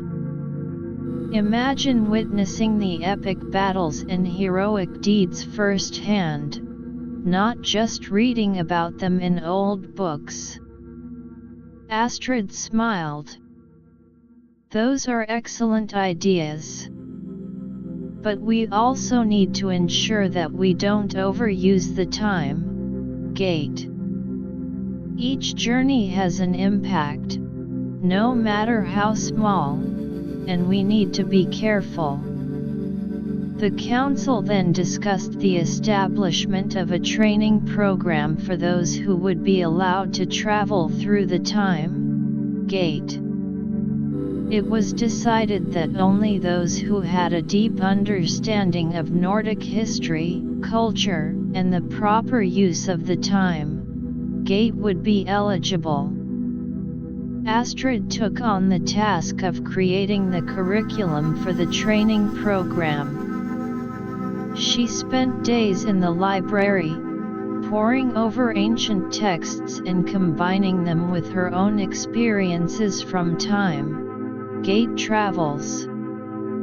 The curriculum would include lessons on the history of the time gate, the significance of the runes, and the ethics of time travel. As the training program got underway, the first group of trainees was filled with excitement and anticipation. They were a mix of young and old, all eager to learn about the time gate and its mysteries. Astrid led the first lesson, standing in front of a large map of the Nordic region that showed the different eras they could potentially visit. Today, we begin a journey of discovery, Astrid said. But remember, this is not just an adventure. It's a responsibility. The time gate is a powerful tool, and we must use it with respect for the past and the future. She then delved into the history of the time gate, telling the trainees about its possible origins and the legends that had surrounded it for generations. As she spoke, the trainees listened intently, their eyes filled with wonder. After the theoretical lessons, the trainees were taken to the time gate itself.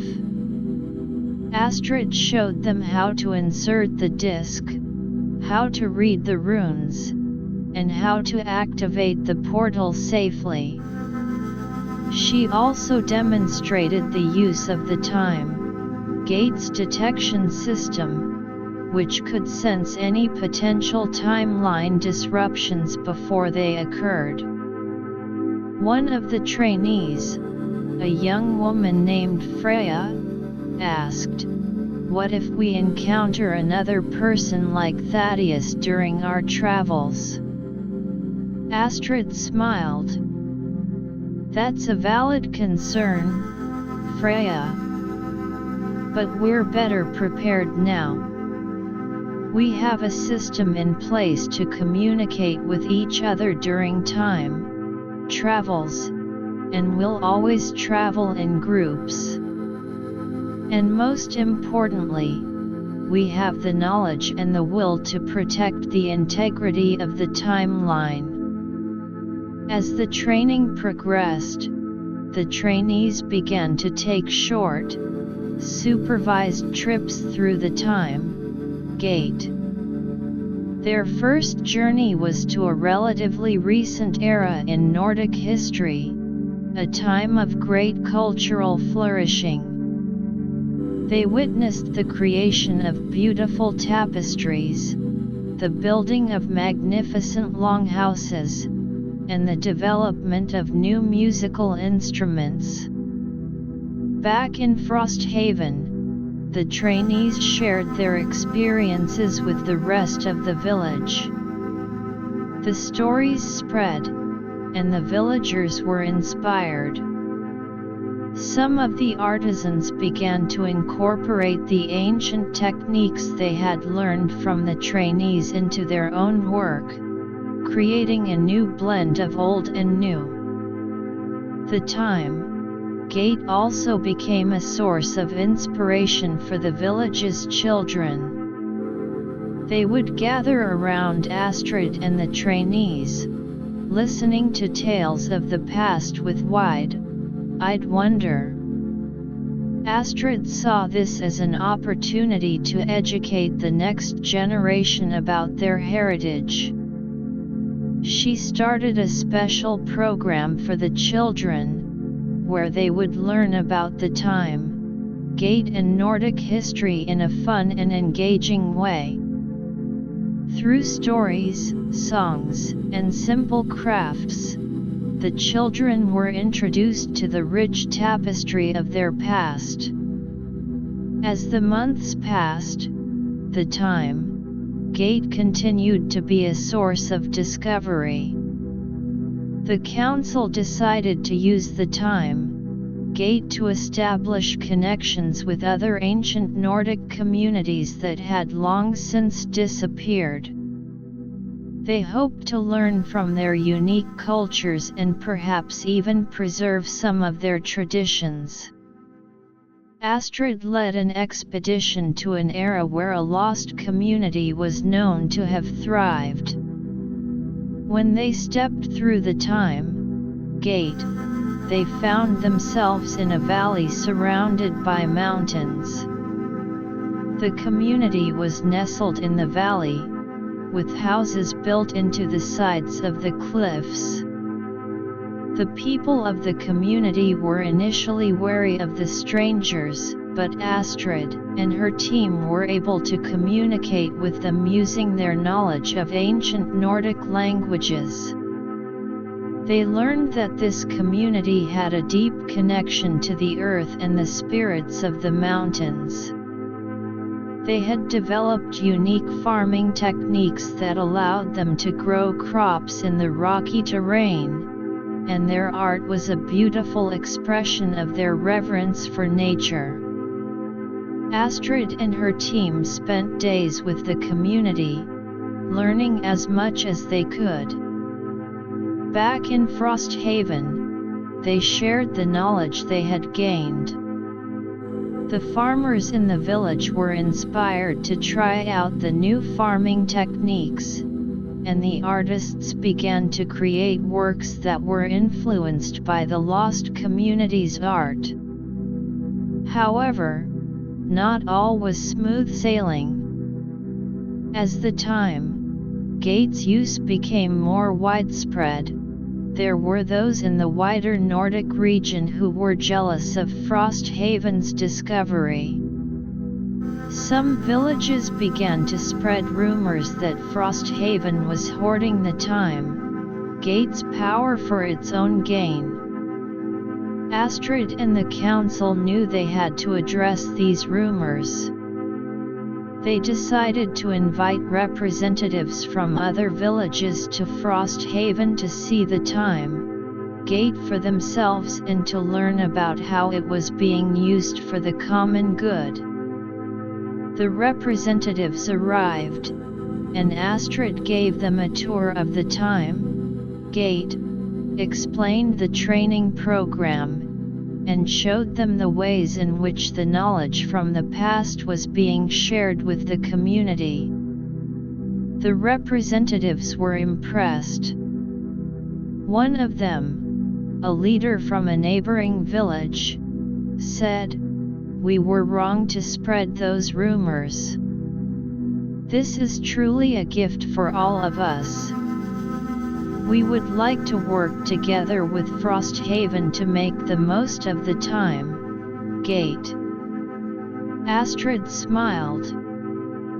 We'd be happy to. The time gate is a resource for all Nordic people, and together, we can achieve great things. With that, a new era of cooperation began. Frosthaven and the other villages formed an alliance, with the time gate at the center of their shared efforts. They planned joint expeditions through the time gate, aiming to uncover more of the secrets of their past and to use that knowledge to build a better future. The time gate also became a symbol of unity in the Nordic region. People from different villages, who had once been divided by small differences, now came together with a common purpose. They held festivals and gatherings, where they shared the knowledge and experiences gained from the time gate. Astrid, looking at the unity and progress that the time gate had brought, felt a deep sense of fulfillment. But she also knew that there were still challenges ahead. The time gate was a powerful force, and they had to continue to protect it from those who might seek to misuse it. One day, while studying the time gate's runes, Astrid noticed a strange pattern emerging. It was different from any of the patterns they had seen before. She called in the scholars and the elders to examine it. Elder Bjorn studied the pattern closely. This could be a sign of something new, Astrid. It might be a hidden function of the time gate that we've never discovered before. Astrid's curiosity was piqued. What do you think it could be? Elder Bjorn shook his head. I'm not sure. But we need to be careful. We'll need to study this pattern in depth, perhaps through more time gate travels and research in the ancient texts. Astrid nodded. We'll start right away. This could be another great discovery, but we need to make sure we understand it fully before we act. The council then began to plan a series of investigations. They decided to send a team of scholars through the time gate to look for any references to the new pattern in different eras. At the same time, the scholars in Frosthaven would continue to study the ancient texts, searching for any clues. As the team prepared to leave, Astrid felt a sense of excitement and trepidation. What new secrets would the time gate reveal? And how would these secrets shape the future of the Nordic people? Only time would tell, but Astrid was determined to face whatever challenges and opportunities came their way. The team stepped through the time gate, disappearing into the swirling portal of light. Astrid watched them go, her mind filled with thoughts of what they might find. The time gate, it seemed, still held many mysteries, and Astrid was eager to uncover them all, for the betterment of her village, the Nordic region, and the generations to come. Back in the village, the preparations for the investigations were not without their challenges. The scholars had to sift through a vast collection of ancient texts, some of which were in a state of disrepair. The task of deciphering the old Nordic scripts was painstaking, but they were determined. Meanwhile, the team that had traveled through the time gate found themselves in an ancient library in a long, forgotten Nordic city. The library was filled with scrolls and books that had been preserved for centuries. They began to search through the collection, hoping to find any mention of the strange rune pattern. As they searched, they encountered a group of scholars from that era. At first, the scholars were suspicious of the strangers, but when they learned of the time, gate and the reason for their visit, they were intrigued. They offered to help the team from Frosthaven. With the help of the ancient scholars, the team from Frosthaven made some progress. They found a scroll that described a similar pattern, but the description was cryptic. It spoke of a hidden path that the time gate could open, a path that led to a place of ultimate knowledge and power. The team returned to Frosthaven with the scroll, eager to share their findings. Astrid and the council gathered to discuss the implications. What could this ultimate knowledge and power be? Asked Eirik. Astrid frowned.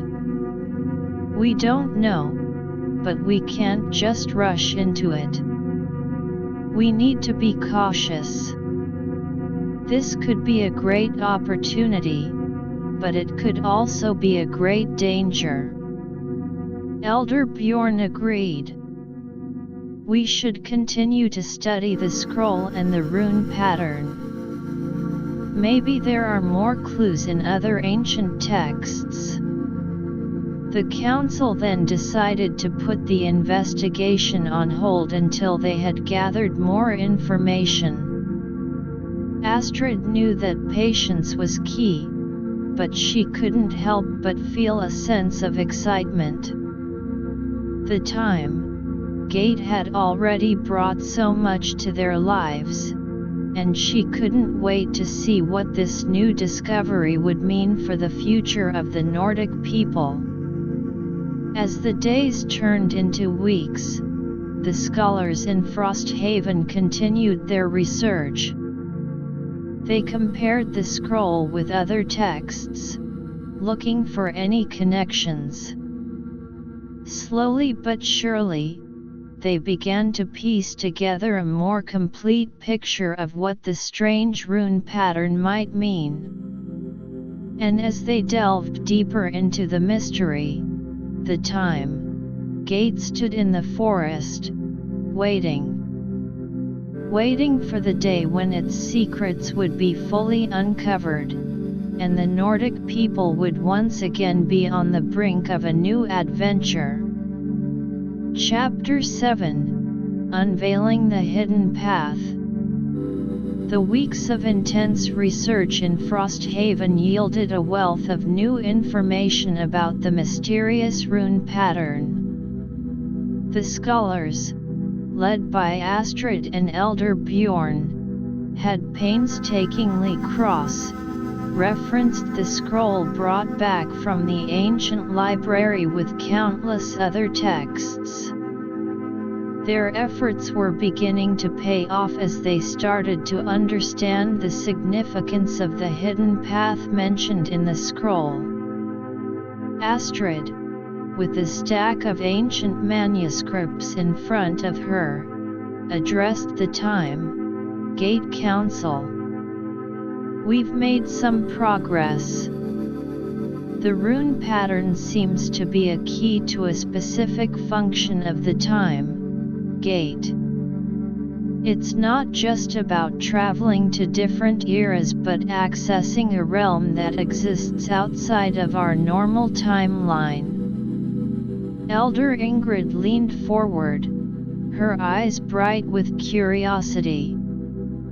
A realm outside of time? What could that possibly contain? Astrid shrugged. The texts are still a bit unclear, but they all seem to hint at a place where the fundamental laws of our world are different, a place where knowledge and power exist in a pure form. Eirik, the young scholar, chimed in. If this is true, it could revolutionize our understanding of magic, history, and even the nature of our existence. The council members discussed the implications of this discovery at length. Some were excited about the potential for new knowledge and growth, while others were cautious, fearing the unknown. Astrid proposed, we should form a small, elite team to explore this hidden path. The members should be well versed in magic, history, and the use of the time gate. After much debate, the council agreed. Astrid, Elder Bjorn, Eirik, and a powerful magic user named Sigrid were chosen to embark on this perilous journey. They spent days preparing, studying the rune pattern intensively, and gathering the necessary supplies. On the day of the departure, the team stood in front of the time gate. Astrid inserted the disc, and as the familiar glow and hum filled the air, she carefully activated the rune pattern. The time gate's portal opened, but this time, instead of the usual scenes of different eras, a swirling mass of colors and lights appeared. Astrid took a deep breath. This is it. Follow me closely. The team stepped through the portal, feeling a strange sensation as if they were being stretched and compressed at the same time. When they emerged on the other side, they found themselves in a landscape that defied description. The sky was a riot of colors, shifting and changing every few seconds. The ground was made of a translucent material that seemed to pulse with an inner light. Elder Bjorn looked around in awe. I've never seen anything like this. It's as if we're in a world made of pure magic. As they walked forward, they noticed strange, floating orbs of light. Sigrid reached out to touch one, and as her hand made contact, a flood of images filled her mind. She saw ancient civilizations, the birth and death of stars, and the evolution of magic. These orbs are filled with knowledge, Sigrid said, her voice filled with wonder. The team decided to follow a stream of these orbs, hoping they would lead to the source of the ultimate knowledge and power mentioned in the scroll. As they walked, they encountered strange, ethereal creatures. These creatures seemed to be made of light and shadow, and they watched the team with curious, unblinking eyes. One of the creatures approached Astrid. It emitted a series of soft, musical tones, and to her surprise, Astrid could understand its meaning. "You are the first to come here in a long time," the creature seemed to say. Astrid replied, "We're seeking knowledge. We want to understand this place and its secrets." The creature made a series of gestures, and suddenly, a path appeared in front of them. The team followed the path, which led them to a large, crystalline structure. The structure was pulsating with a powerful energy, and as they got closer, they could feel their own magic being enhanced. Inside the structure, there was a pedestal. On the pedestal, there was a book. The book was made of a strange, metallic material, and its pages seemed to be filled with symbols that were a blend of the runes they knew and more complex ones. Astrid approached the pedestal. As she reached for the book, a wave of energy washed over her. She felt a surge of power, and her vision sharpened. She could now see the connections between different eras of Nordic history, the true nature of the time, gate, and the role it played in the fabric of the universe. Elder Bjorn, seeing the change in Astrid, said, "What do you see, Astrid? What's in the book?" Astrid looked up, her eyes glowing with a new-found wisdom. "This book contains the knowledge of the ages. It shows us how to use the time gate not just to travel through time but to manipulate the very fabric of reality itself. But we must be careful. This power is not to be taken lightly." The team spent hours studying the book, copying down as many of the symbols and their meanings as they could. But as they delved deeper, they realized that using this knowledge would require a level of discipline and responsibility they had never encountered before. Suddenly, the air around them began to shimmer, and a dark figure emerged. The figure was tall and imposing, and it seemed to be made of pure shadow. "You should not have come here," the figure hissed. "This knowledge is not for the likes of you." Astrid stepped forward. "We mean no harm. We want to use this knowledge for the betterment of our people." The figure laughed, a cold, menacing laugh. "Your kind always says that. But in the end, you will be consumed by the power." Elder Bjorn stepped up beside Astrid. "We are not like others. We have seen the consequences of misusing power, and we are determined to use this knowledge wisely." The figure seemed to consider their words for a moment. "Very well. But know this. If you misuse the power, I will be there to stop you. And the price will be high." With that, the figure disappeared. Astrid and the team knew they had been given a warning.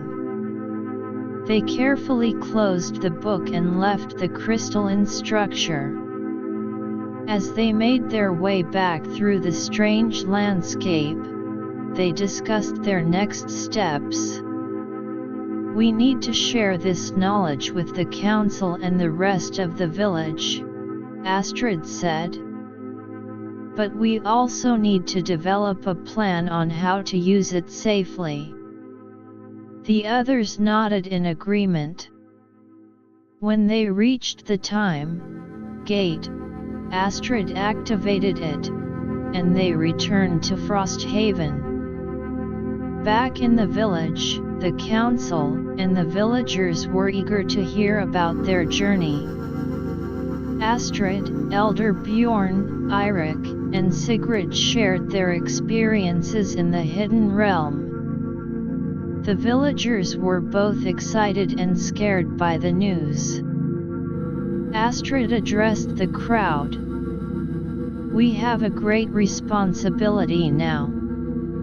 The knowledge we've gained can either bring great progress or great destruction. We need to work together to ensure that we use it for the good of all." The council immediately called for a series of meetings to discuss the implications of the new knowledge. They decided to form a special committee to study the symbols from the book and develop a code of ethics for using the new, found power. Over the next few weeks, the committee worked tirelessly. They consulted with the most knowledgeable magic users, historians, and philosophers in the village. Slowly but surely, they began to develop a plan. The plan involved creating a training program for a select group of individuals who would be trusted to use the new power. The training would focus not only on the technical aspects of manipulating the time gate and the fabric of reality, but also on the moral and ethical responsibilities that came with it. Astrid, as the leader of the Time Gate project, was at the center of these efforts. She spent long hours teaching the trainees about the importance of balance and responsibility.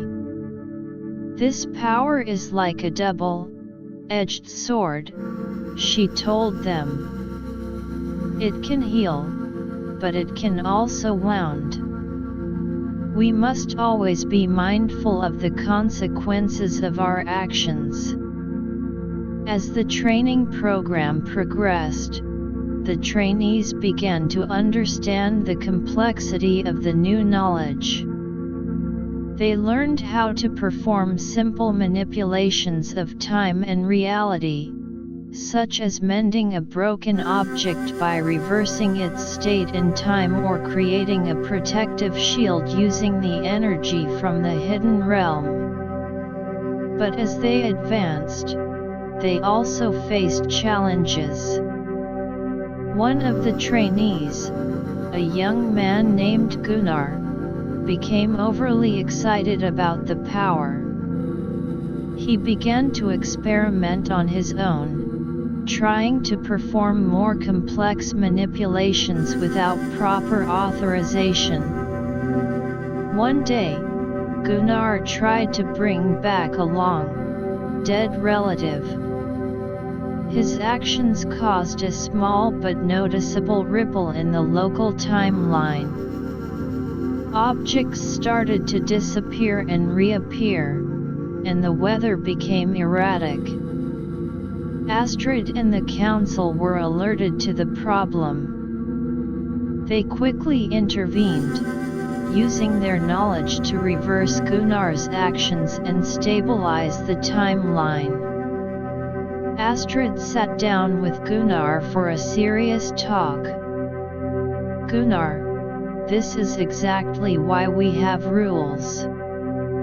The power we've gained is not to be used for personal gain or without proper thought. You could have caused a major disaster." Gunnar hung his head in shame. "I'm sorry, Astrid. I got carried away. I understand now." Astrid nodded. "I hope so. We all have to be more careful. The future of our village and the entire Nordic region depends on it.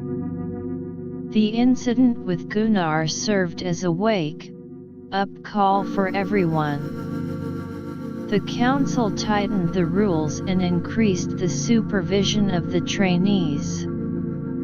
They also decided to conduct regular audits of the time gates used to ensure that no one was misusing the power.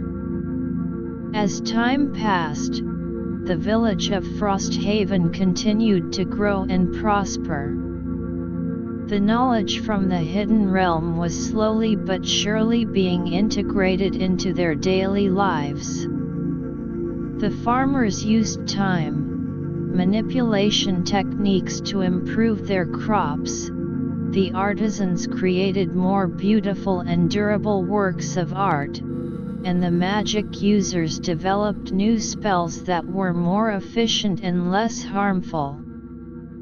Astrid, looking at the changes in the village, felt a sense of pride. But she also knew that they were still on a journey. The time gate and the hidden realm held many more secrets, and they had to be ready for whatever challenges and opportunities came their way. One day, as Astrid was walking through the forest towards the time gate, she noticed a strange glow coming from the direction of the gate. She quickened her pace, her heart filled with a mix of excitement and worry. What new mystery was the time gate about to reveal? When she reached the clearing, she saw that the time gate was pulsating with a new, unfamiliar energy. The runes on it were glowing brighter than ever before. She called for the council members and the trainees to come quickly. As they gathered around the time gate, they could feel the power emanating from it. Elder Bjorn studied the runes. This is a new development. It could be related to the hidden realm or something else entirely. Astrid took a deep breath. We need to be prepared. Whatever this is, it's going to change things. Let's start by analyzing the runes and see if we can figure out what the time gate is trying to tell us. The team of scholars and magic users immediately got to work.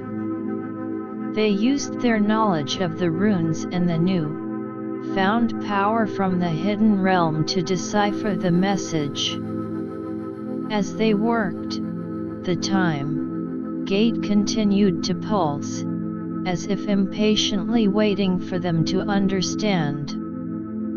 The future of Frosthaven and the Nordic region hung in the balance once again, and Astrid and her team were determined to face whatever challenges the time gate presented, armed with knowledge, courage, and a deep sense of responsibility. The scholars and magic users spent hours poring over the runes, their brows furrowed in concentration. Eirik, his eyes scanning the glowing symbols, suddenly exclaimed, "I think I've got something." These runes seem to be indicating a new location within the hidden realm. It could be another place of great power or knowledge. Astrid looked at him, her eyes wide with anticipation. "Are you sure? What else can you tell?" Eirik pointed to a series of interconnected runes. "It's not clear, but there are hints that this location might hold the key to solving some of the long-standing mysteries of our magic and history. But there are also warnings. The journey there will be extremely dangerous. The council members discussed the situation. Some were hesitant to send another team into the unknown, given the risks involved.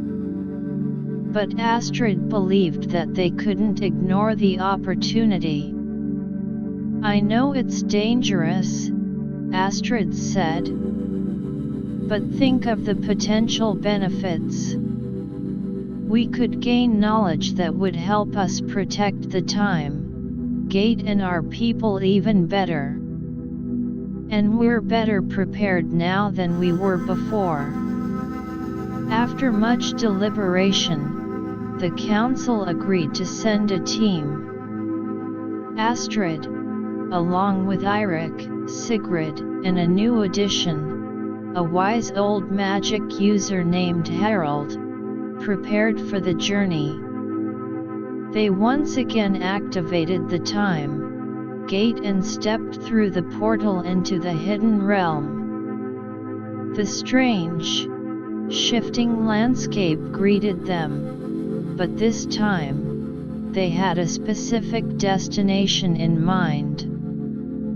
Following the clues from the runes, they made their way through the floating orbs of light and past the ethereal creatures.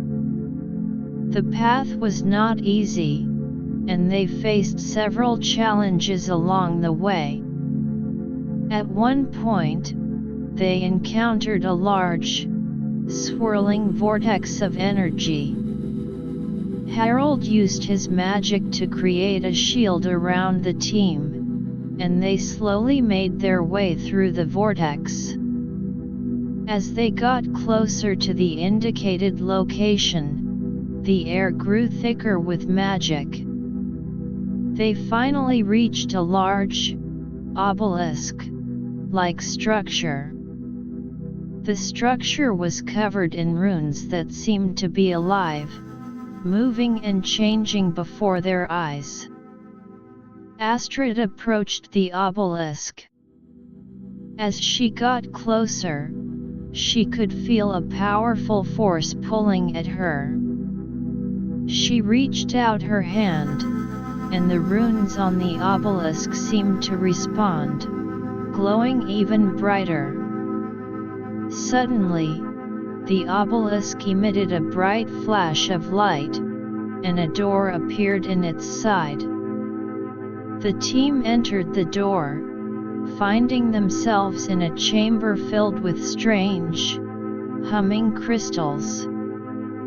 In the center of the chamber, there was a large, floating crystal. The crystal was pulsating with a deep, blue light, and it seemed to be the source of the power in the room. Sigrid, her magic senses tingling, said, "This crystal holds an incredible amount of power. It could be the key to many things." As they studied the crystal, they noticed that there were small inscriptions on its surface. Eirik began to decipher them, his face growing more and more excited.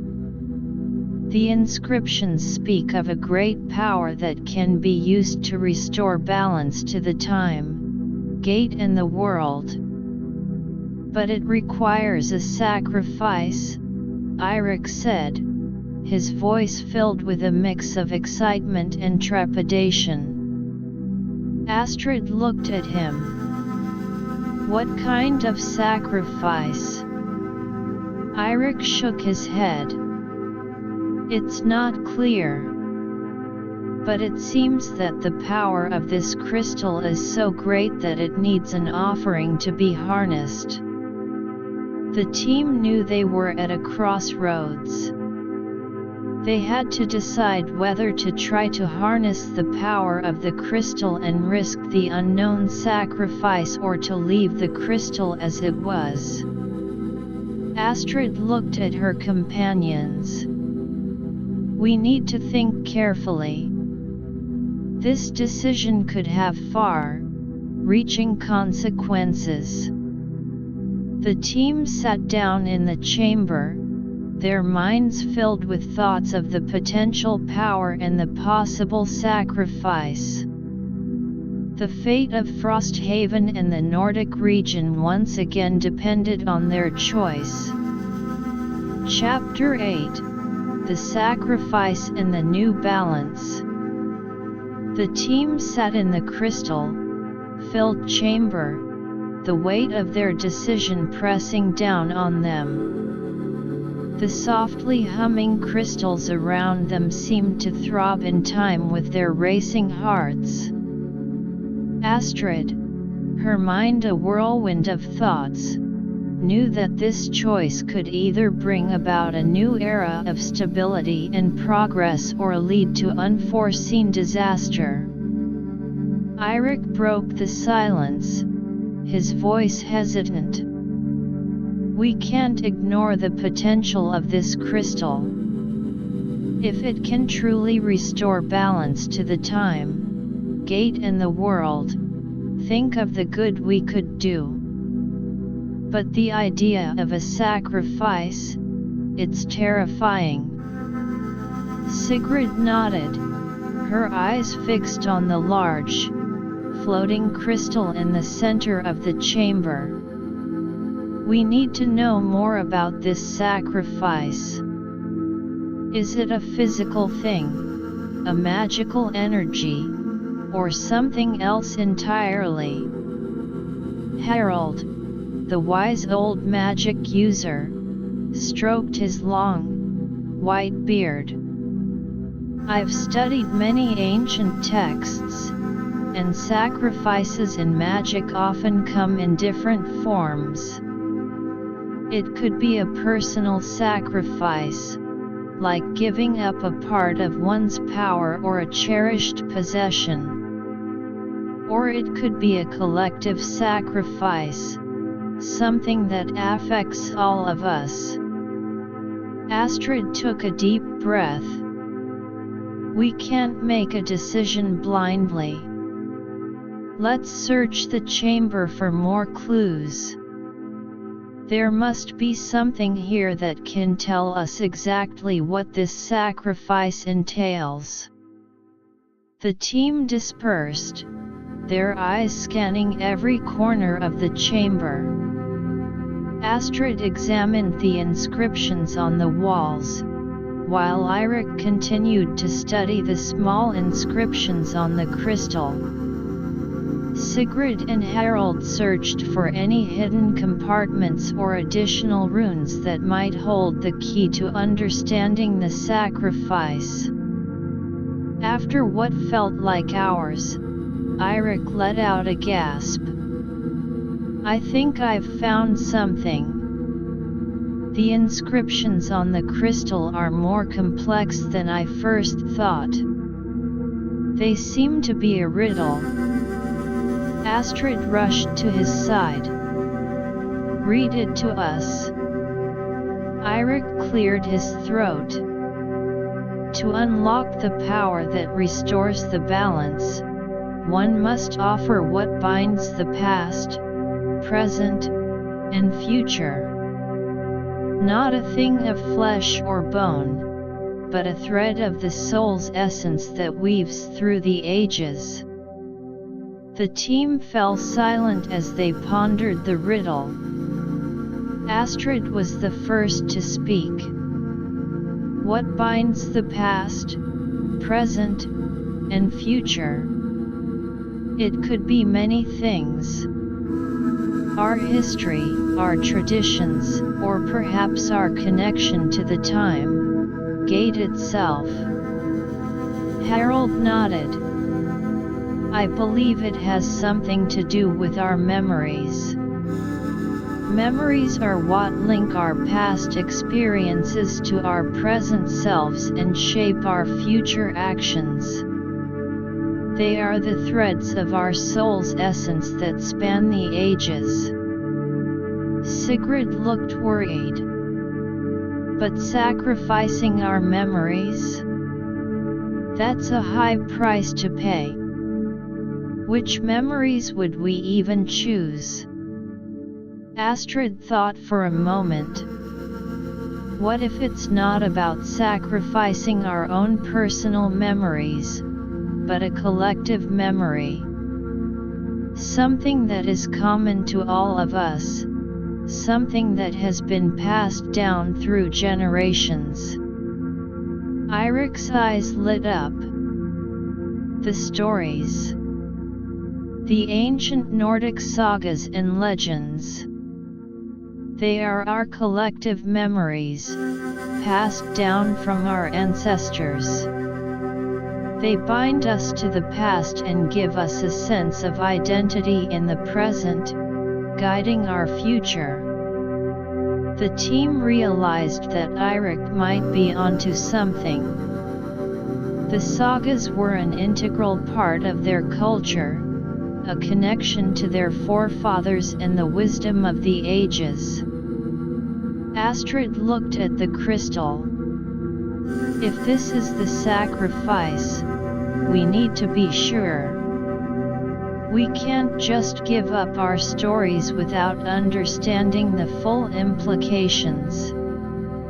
The team decided to consult the ethereal creatures they had met on their way to the chamber.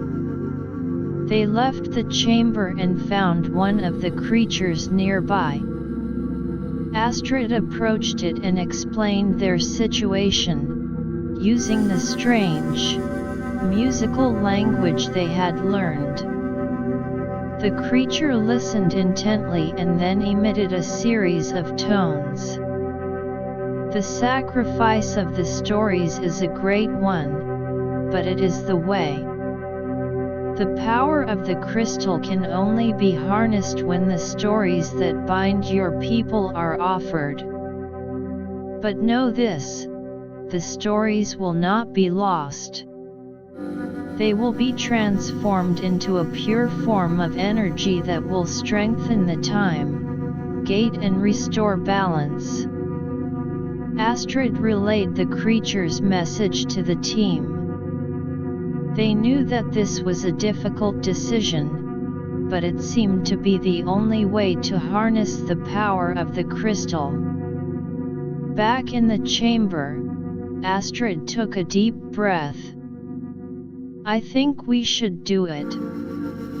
Our stories are important, but if sacrificing them in this way can restore balance and protect the time, gate in our world, then it's a sacrifice worth making. The others nodded, their faces solemn. They knew that this was not a decision to be taken lightly, but they trusted Astrid's judgment. Astrid stepped forward and placed her hand on the crystal. She closed her eyes and began to recall the ancient sagas, the tales of heroes and heroines, of great battles and magical deeds. She could feel the other members of the team doing the same, their minds filled with the rich tapestry of their collective memories. As they focused on the stories, a strange energy began to emanate from them. The stories seemed to be leaving their minds in a form of pure, golden light. The light flowed towards the crystal, which began to absorb it. The crystal glowed brighter and brighter, and the chamber was filled with a blinding light. The team could feel a powerful force at work, as if the very fabric of the time, gate and the world was being realigned. When the light finally subsided, the crystal had changed. It was now a deep, vibrant blue, and it pulsed with a new, more stable energy. Astrid could feel that the time, gate had been strengthened, and the balance of the world had been restored. The team left the chamber, their hearts heavy but also filled with a sense of accomplishment.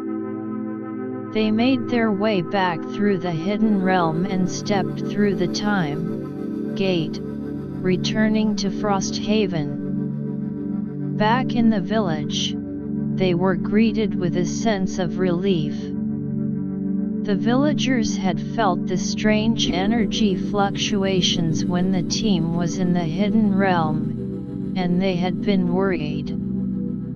Astrid and the team explained what had happened, and the villagers were both sad at the thought of sacrificing their stories and proud of the team's courage.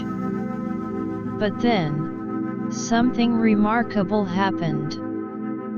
As the days passed, the villagers began to notice that the stories were not truly lost. Instead, they seemed to be present in a different form. The time gate itself began to emit a soft, golden glow, and when the villagers touched it, they could see visions of the ancient sagas. The stories had become a part of the time gate, a living, breathing record of their history. Astrid, seeing this, knew that their sacrifice had been worth it. The time gate was now more powerful and stable than ever before, and the stories of their people were still a part of their lives. The village of Frosthaven entered a new period of prosperity. The strengthened time gate allowed for more controlled and safe travels through time.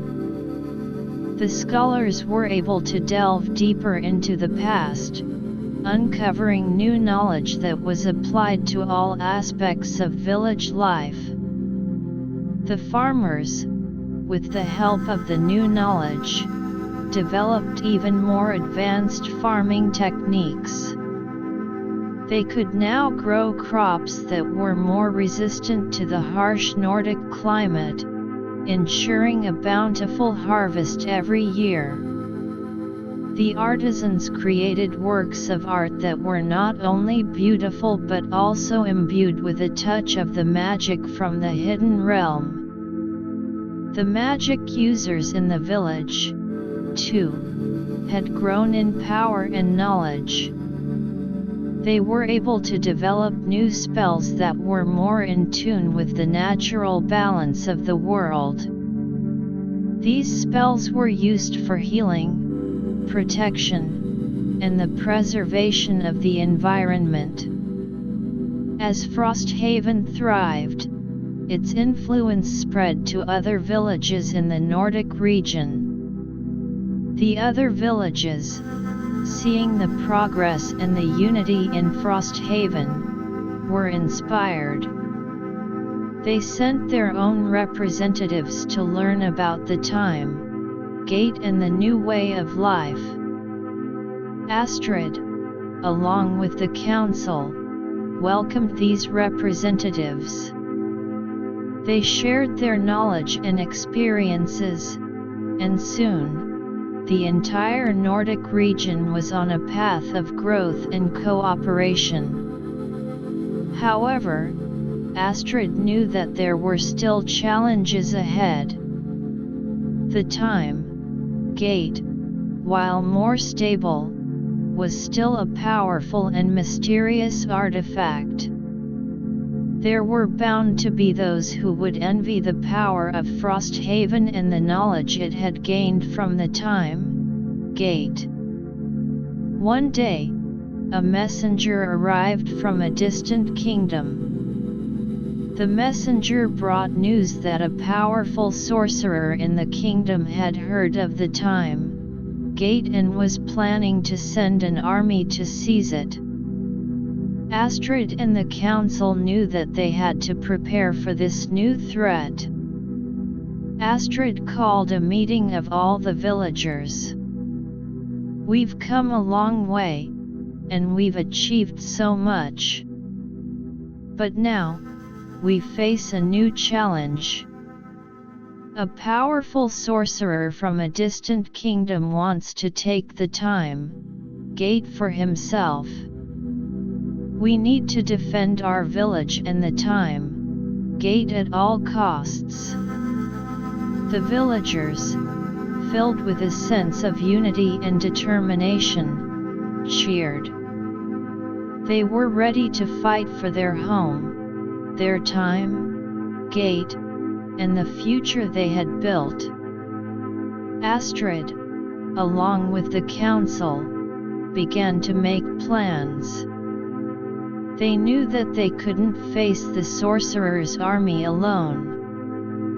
They sent messengers to the other villages in the Nordic region, asking for their help. The response was overwhelming. The other villages, having benefited from the knowledge and cooperation with Frosthaven, were eager to defend the time gate.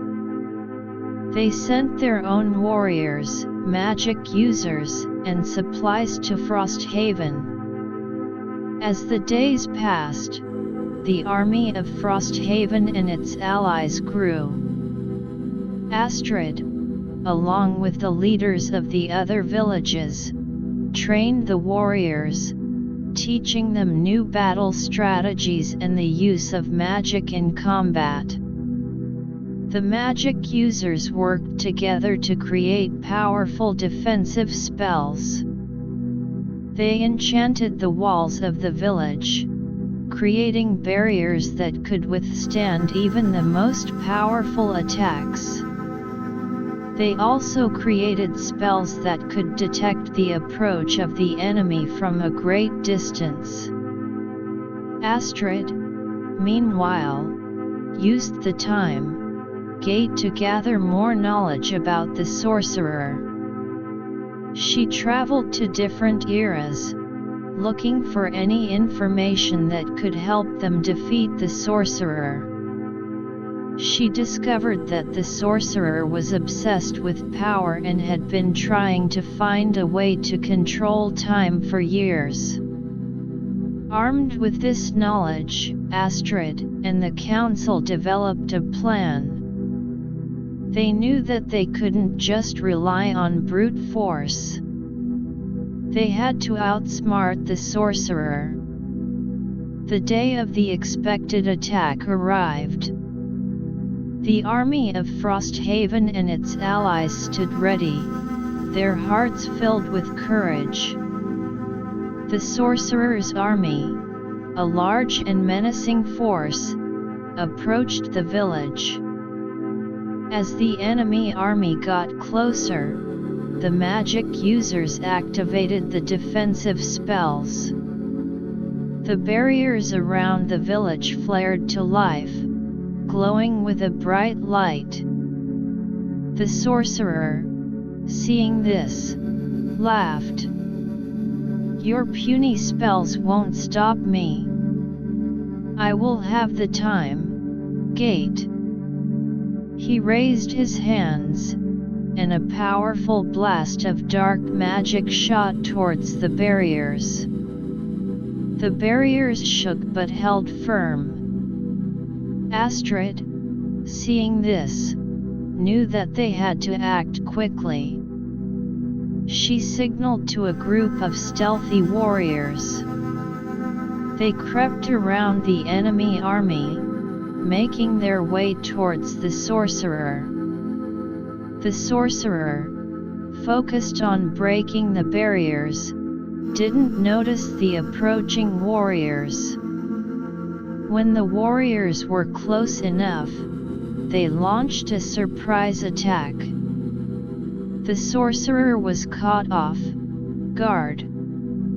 He turned to face the warriors, but before he could use his magic, Astrid appeared behind him. She had used the time gate to teleport directly behind the sorcerer.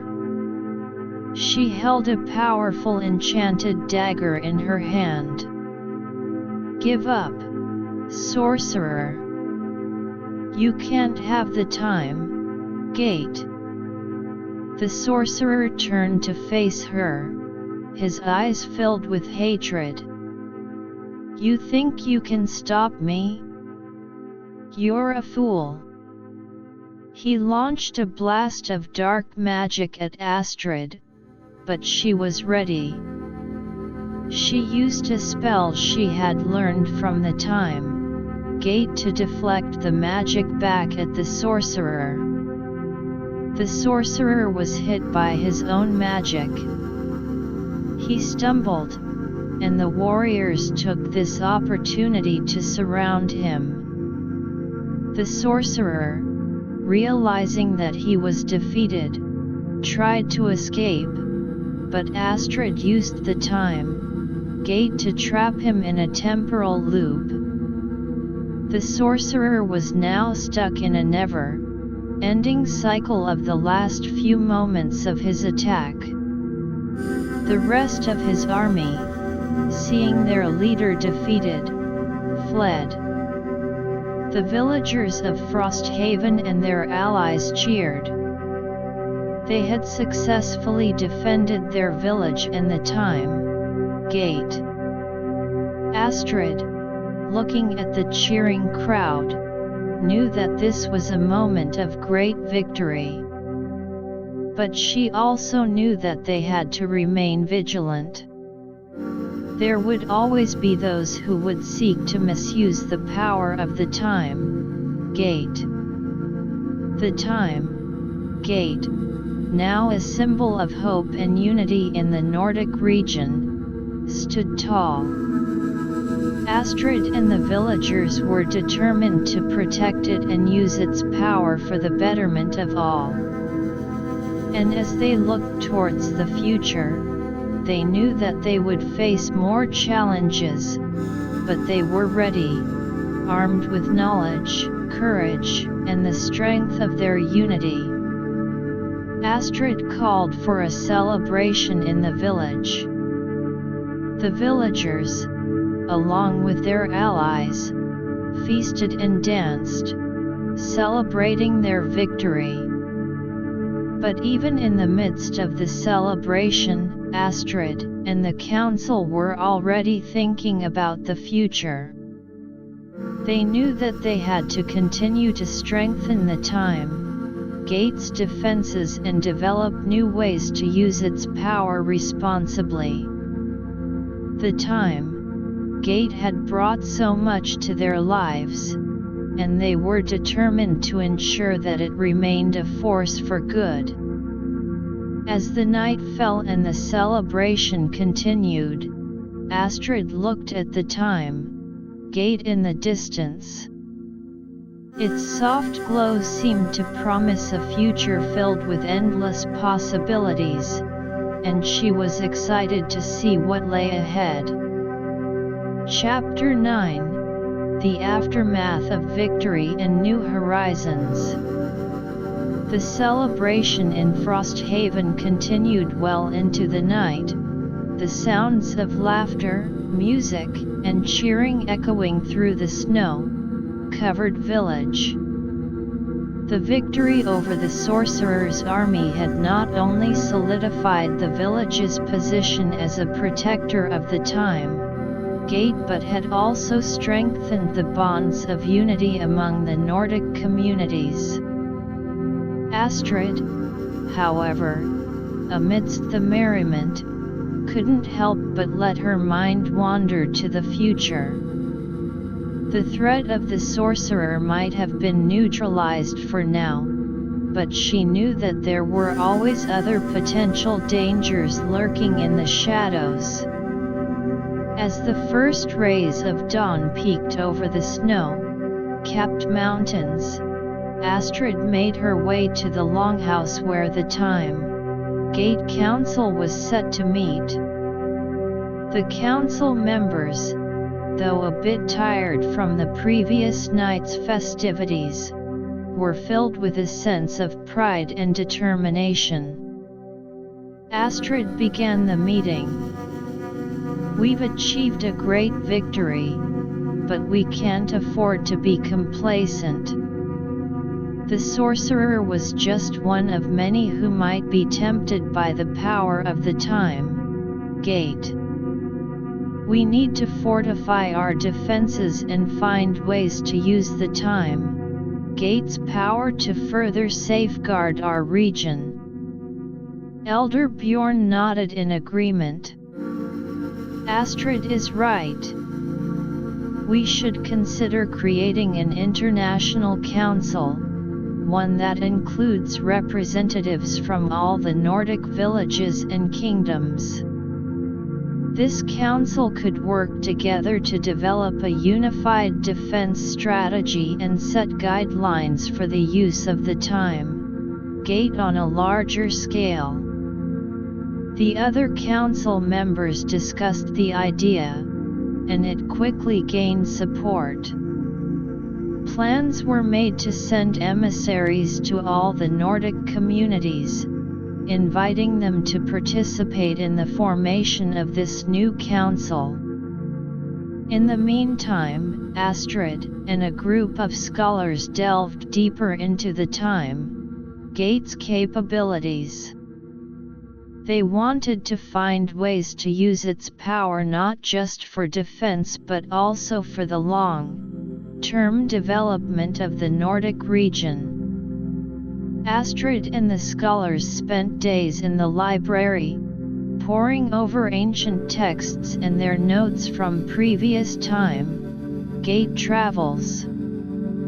They discovered that the time gate could potentially be used to create a network of safe travel routes through time.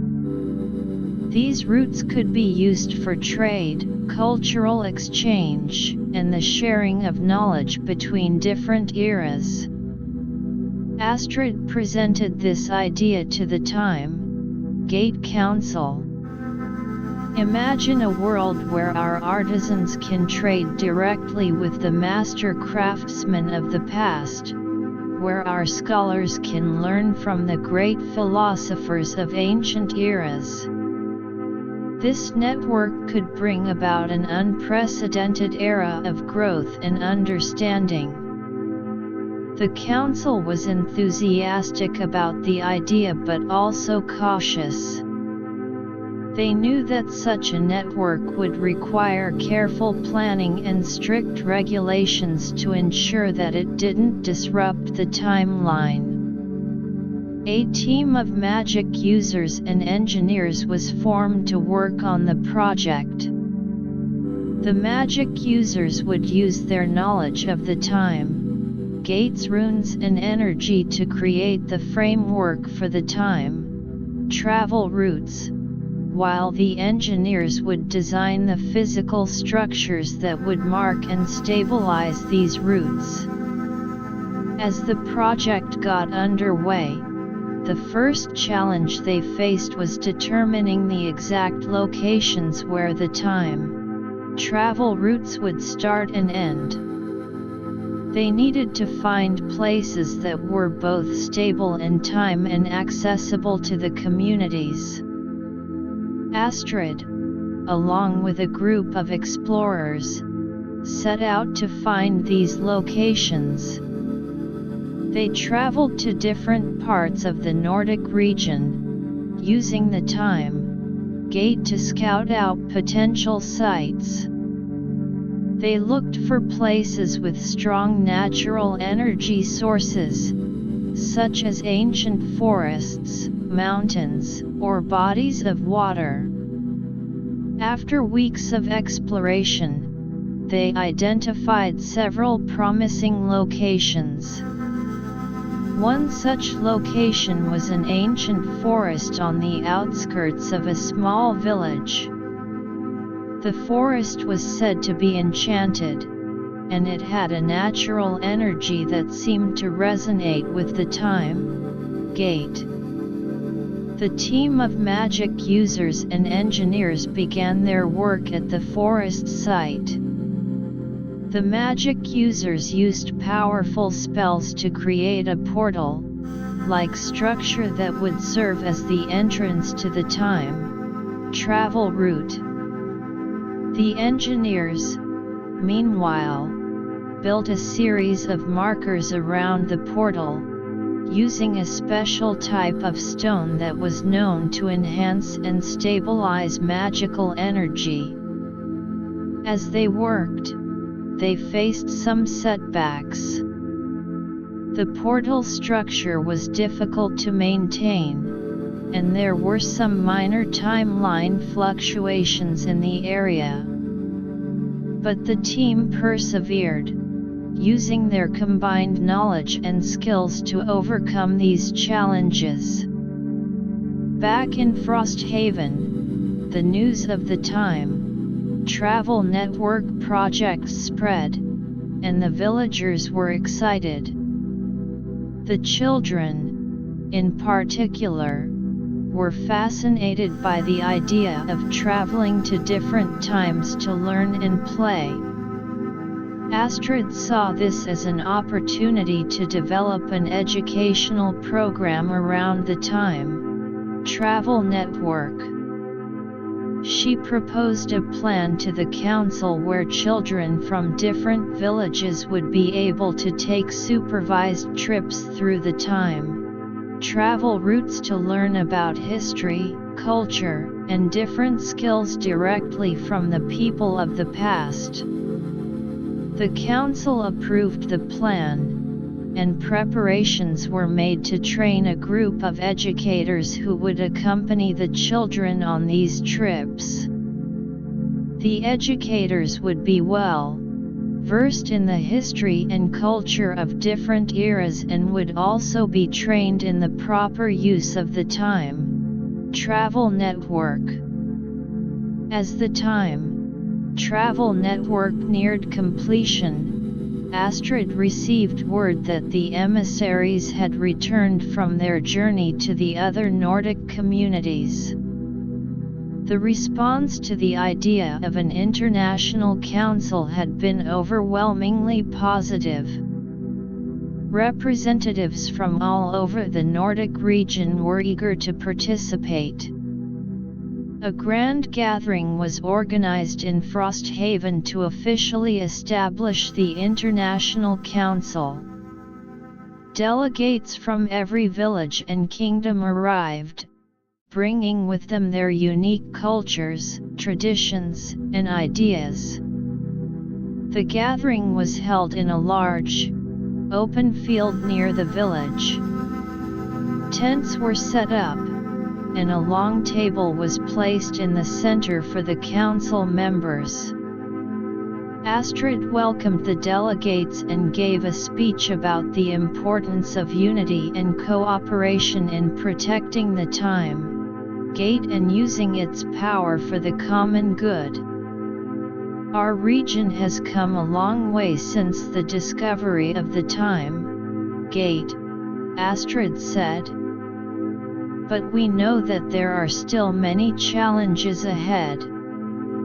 By working together, we can ensure that the time gate remains a source of knowledge, progress, and peace for all of us. The delegates then discussed and debated the formation of the council. They decided on the council's structure, with representatives from each community having an equal say in decision-making. The council would be responsible for setting rules and regulations regarding the use of the time gate, developing defense strategies, and promoting cultural and economic exchanges through the time travel network. After the council was officially established, the delegates also discussed the future of the Nordic region. They talked about how they could use the time gate and the time travel network to improve the lives of their people. Some suggested using the time gate to study ancient medical techniques and apply them to modern-day healthcare.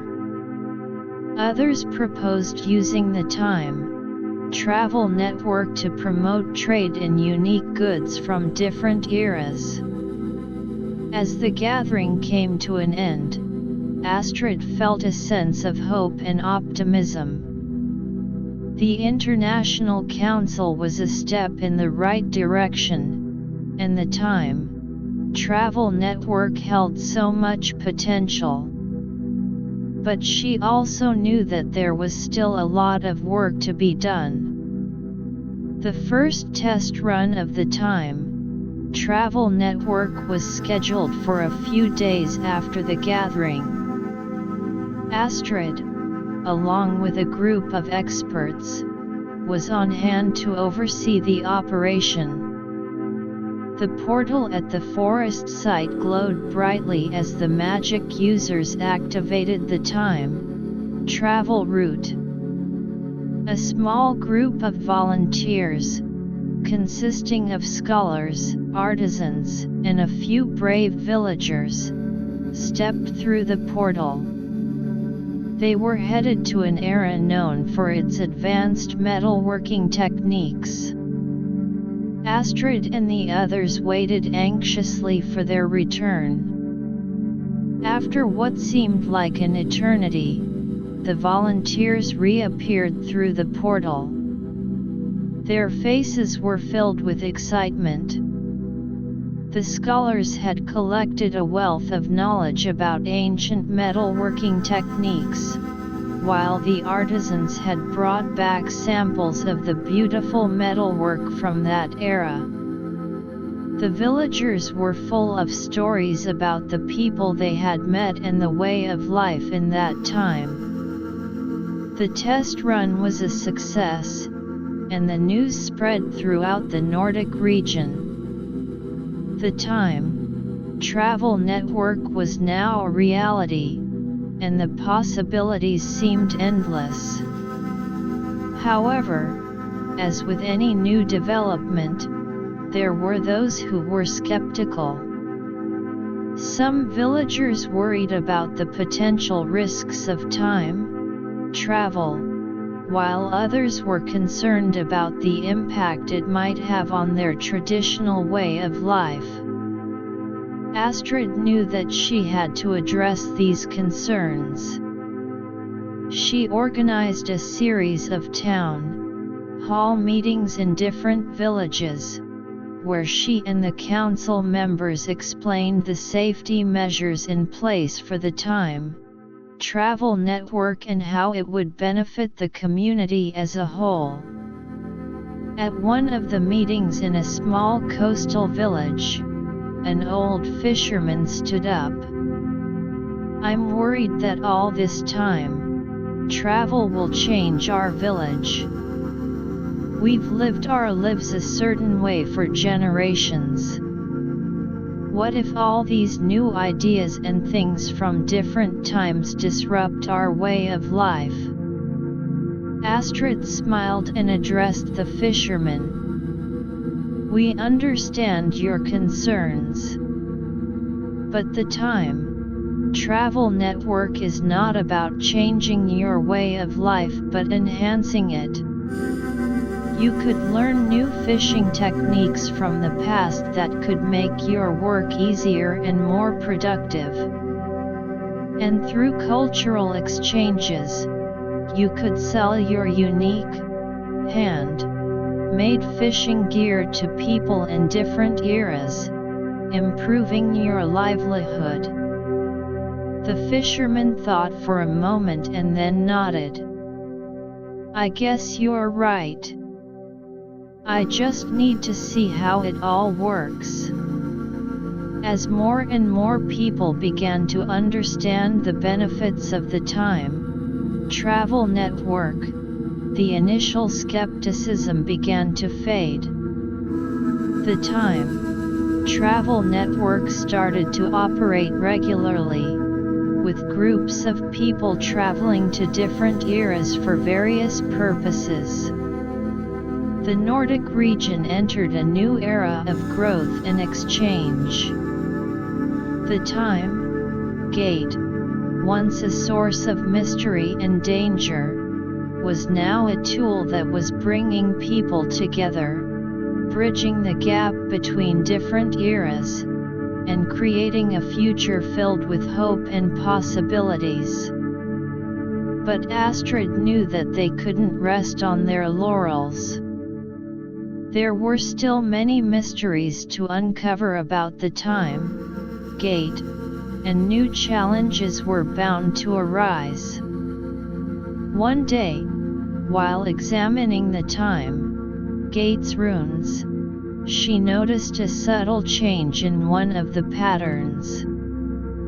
It was a small change, but it was enough to catch her attention. Astrid called in the scholars and the magic users. They studied the rune pattern carefully, trying to determine what the change meant. This could be a sign of something new, Astrid said. Maybe a new function of the time gate or a warning of an impending threat. The team of experts began to research the change in the rune pattern. They compared it with previous patterns, studied ancient texts, and even made a few trips through the time gate to see if they could find any clues in different eras.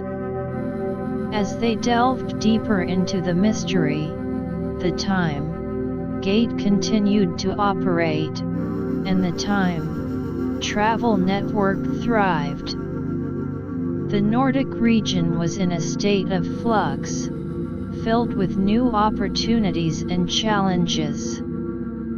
Astrid and her team were determined to uncover the meaning of the change in the rune pattern and face whatever lay ahead, ensuring that the time gate remained a force for good in the world. The scholars spent days cross-referencing the rune change with every available resource. They found a mention of a similar pattern in an ancient scroll that was hidden in the depths of the Frosthaven library. The scroll, which had been written by an ancient seer, spoke of a shifting of the time gate's axis. Eirik, who was leading the research on the scroll, explained to Astrid and the others. According to this scroll, when the time gate's axis shifts, it could either open up new paths in time or lead to a disruption of the existing time travel routes. We need to find out which one it is and how to control it. Astrid nodded, her brow furrowed in concentration. We can't let this go unnoticed. We need to use the time gate to find the seer's descendants or any other source of information that can help us understand this better. But we also need to be careful not to cause any more disruptions. The team prepared for another time gate journey.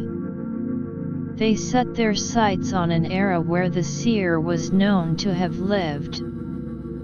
As they stepped through the time gate, they found themselves in a small, idyllic village.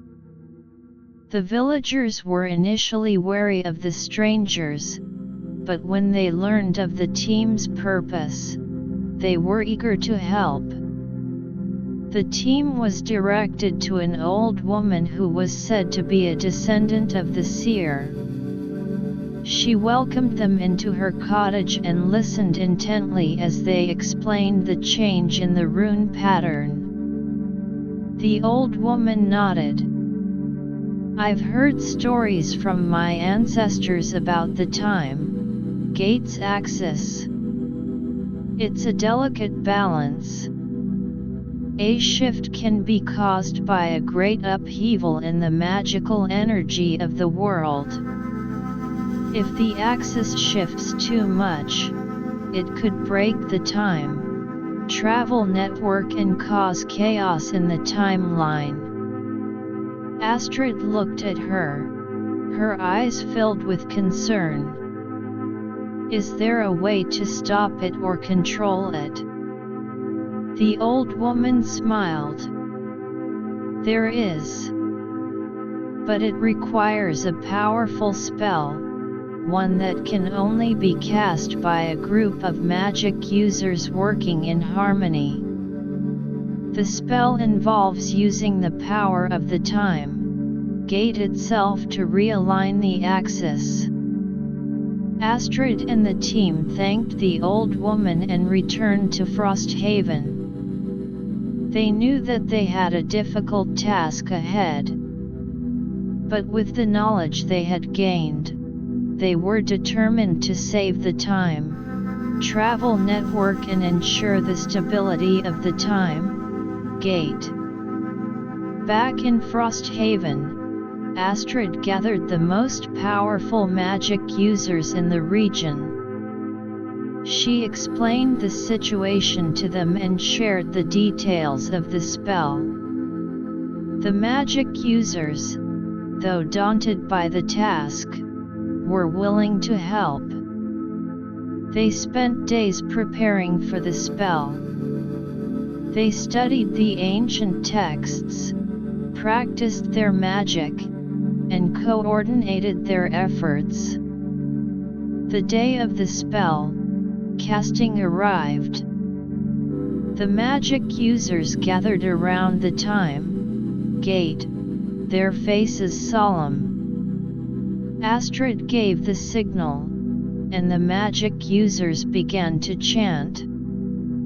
They channeled their magic into the time gate, using the runes as a guide. The time gate glowed brightly, and the ground beneath their feet trembled.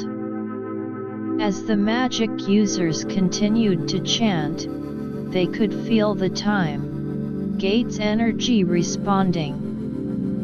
The axis began to realign, and the rune pattern returned to its normal state. The magic users let out a sigh of relief as they completed the spell. Astrid looked at the time gate. It was now stable, and the time travel network was safe. But she knew that this was just one of many challenges they would face in the future. The time gate was a powerful and mysterious force, and they had to be prepared for anything. The Nordic region, once again, was on a stable path of growth and development. The time travel network continued to thrive, and the International Council worked together to ensure the proper use of the time gate. Astrid, as the leader of the time gate project, looked towards the future with a sense of hope and determination. She knew that there were still many adventures and discoveries waiting for them, and she was ready to face them all. Chapter 10: The Unforeseen Consequences and New Alliances. The successful realignment of the time gate's axis brought a temporary sense of relief to Frosthaven and the entire Nordic region. The time travel network resumed its normal operations, and the exchange of knowledge and goods between different eras flourished. Astrid, however, couldn't shake the feeling that the shift in the time gate's axis was a sign of something larger at play. As the days turned into weeks, Astrid noticed subtle changes in the time gate's behavior. The energy it emitted seemed to fluctuate slightly, and the runes, while stable for now, had a faint, almost imperceptible glow that they didn't have before. She shared her observations with the Time Gate Council and the International Council representatives, who were equally concerned. Astrid proposed, "We need to conduct a more in-depth study of the time gate. There could be underlying issues that we're not aware of yet. We should send teams of scholars and magic users to different eras to research any historical records related to these kinds of time gate anomalies." The councils agreed, and teams were quickly assembled. Each team was assigned to a different era with instructions to search for any information that could shed light on the time gate's recent behavior. One of the teams, led by idyllic, traveled to an era long before the discovery of the time gate in Frosthaven. They found themselves in a large, bustling city filled with scholars and magic users. The city was known for its vast libraries and archives, which were said to hold knowledge from all corners of the world. Eirik and his team spent days poring over ancient scrolls and manuscripts. They discovered a series of texts that spoke of a similar time gate-like structure in a distant land. According to the texts, this other time gate had experienced a similar axis shift, and it had led to a cataclysmic event that had disrupted the timeline of that region. Eirik sent word back to Frosthaven, and Astrid and the council were alarmed. They knew they had to find out more about this other time gate and what had caused the disaster. Astrid decided to lead a team to this distant land to investigate further. The team, consisting of Astrid, Sigrid, Harold, and a few skilled warriors for protection, stepped through the time gate. They emerged in a desolate landscape. The land was barren, with only a few remnants of what had once been a great civilization. As they explored the area, they came across an old hermit who lived in a small cave. The hermit, his face lined with age, was initially reluctant to talk to them. But when Astrid explained their purpose, he began to share what he knew. The time gate in these parts was a source of great power, the hermit said. But those in power became greedy. They tried to use the time gate to gain ultimate control over time itself. The axis shift was a result of their reckless experiments. It caused rifts in the timeline, and the land was consumed by chaos. Astrid listened intently. "Is there any way to prevent the same thing from happening to our time gate?" she asked. The hermit nodded. "You must find the source of the imbalance. In our case, it was the use of dark magic. There may be something similar affecting your time gate. Look for signs of dark magic or any other form of interference." Astrid thanked the hermit, and the team returned to Frosthaven. They shared the hermit's words with the council, and a new investigation was launched. The magic users in Frosthaven began to search for any signs of dark magic in the vicinity of the time gate and throughout the Nordic region. As they searched, they detected a faint trace of dark magic near the time gate. It was so subtle that it had gone unnoticed until now. The source of the dark magic seemed to be coming from deep within the forest, not far from the time gate. Astrid, along with a group of magic-wielding warriors, set out to find the source. As they walked through the forest, the air grew colder, and a sense of unease filled the group. The trees seemed to whisper secrets, and the shadows grew deeper. Suddenly, they heard a strange, hissing sound. Out of the shadows emerged a group of dark, shadowy figures. These figures were unlike anything they had seen before. They were human, shaped but made entirely of shadow, and their eyes glowed with a malevolent red light. The shadowy figures attacked. The magic-wielding warriors quickly formed a defensive circle, using their magic to repel the attackers.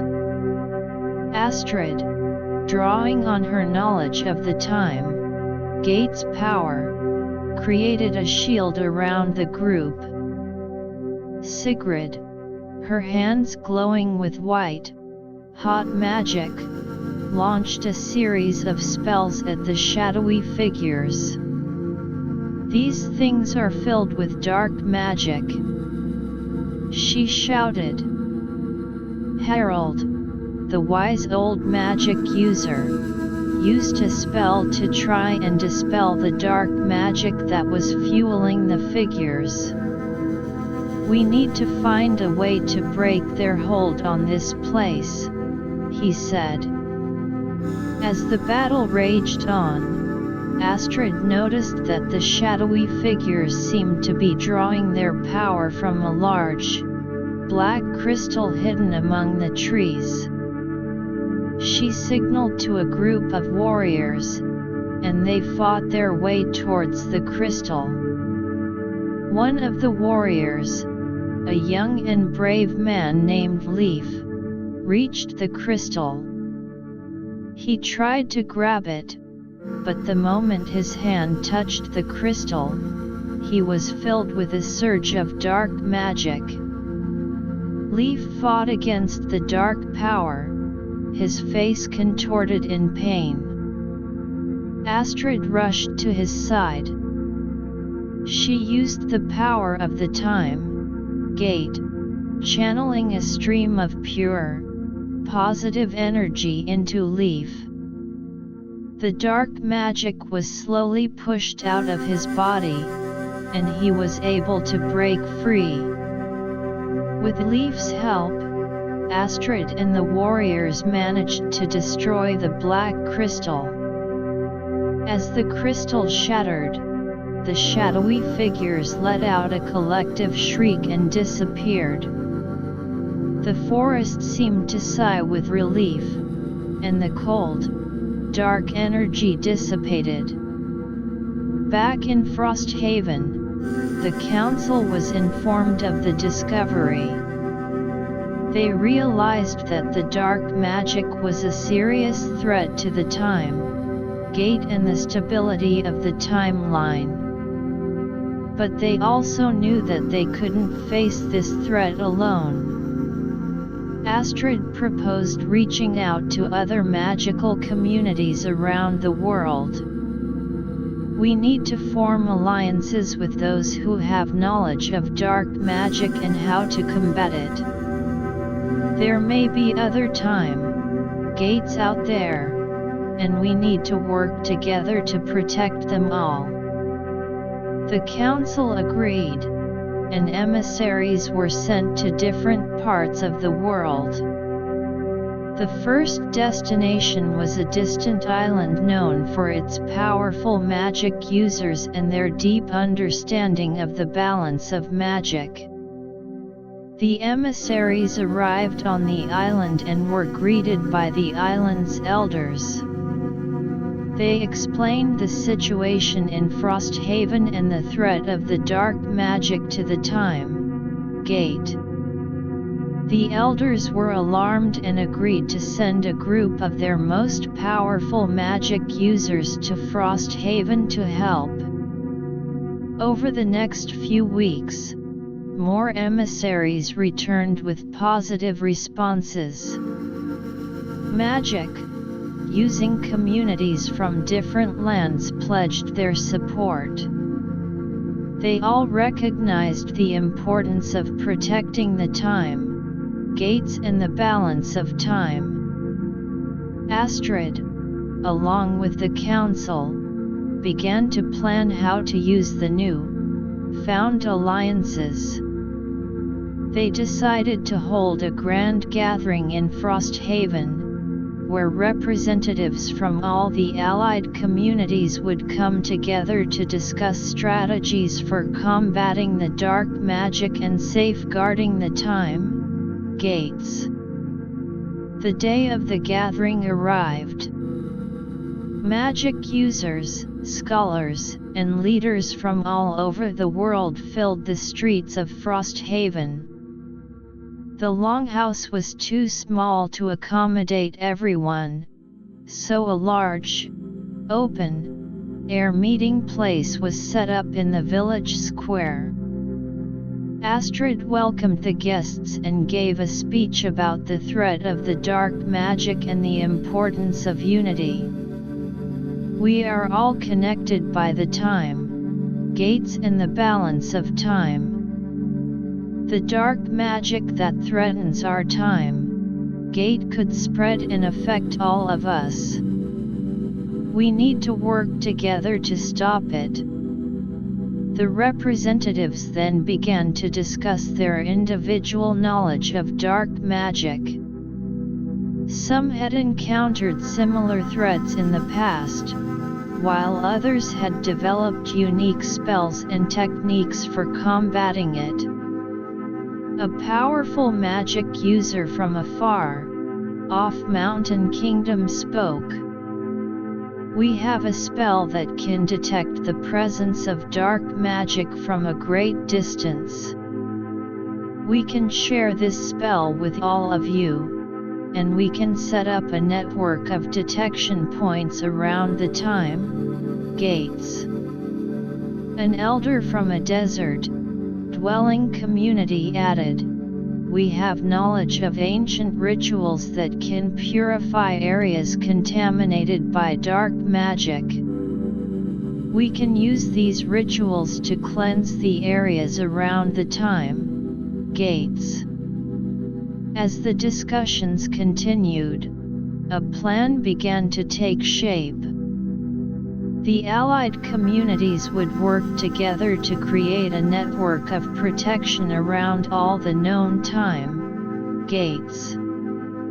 They would share their knowledge, resources, and magic to detect, combat, and prevent the spread of dark magic.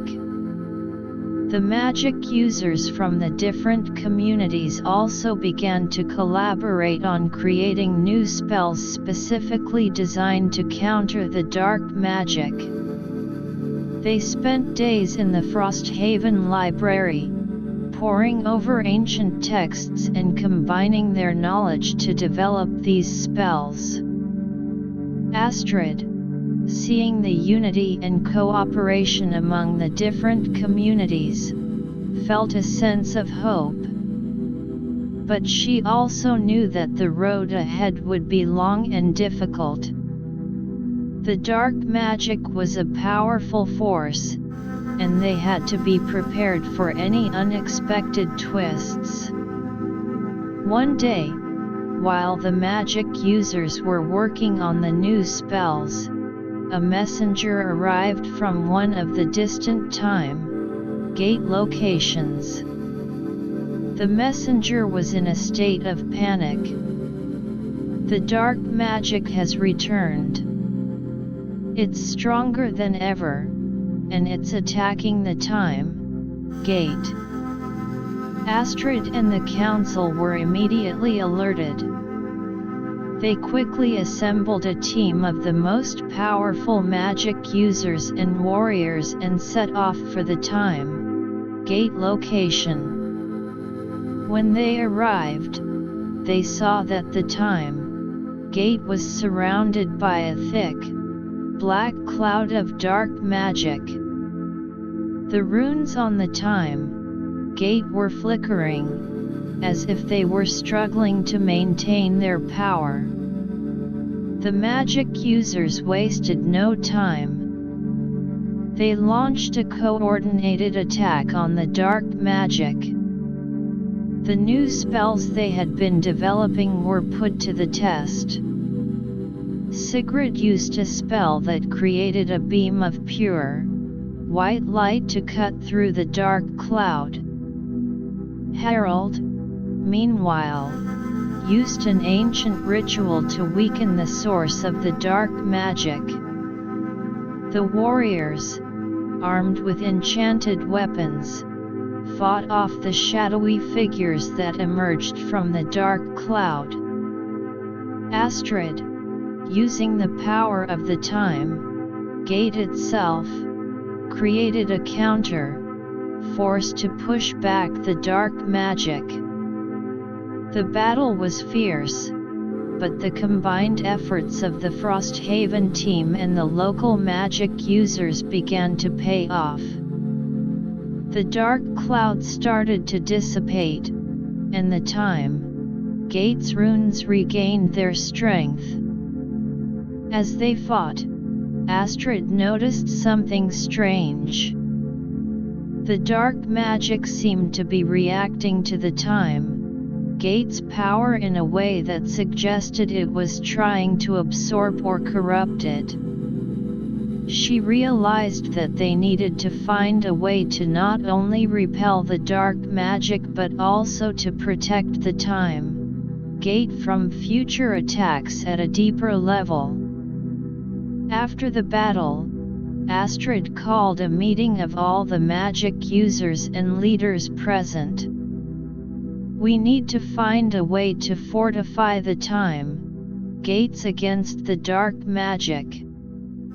Maybe we can use a combination of our magic and the Time Gate's own power to create a permanent shield." The magic users and leaders discussed the idea, and it quickly gained traction. They decided to form a special task force dedicated to developing this shield.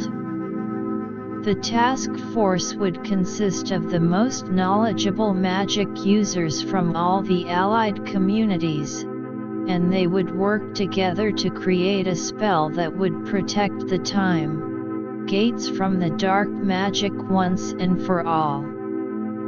Astrid knew that this was a huge undertaking, but she was confident that with the new alliances and the combined knowledge of all the magic users, they could succeed.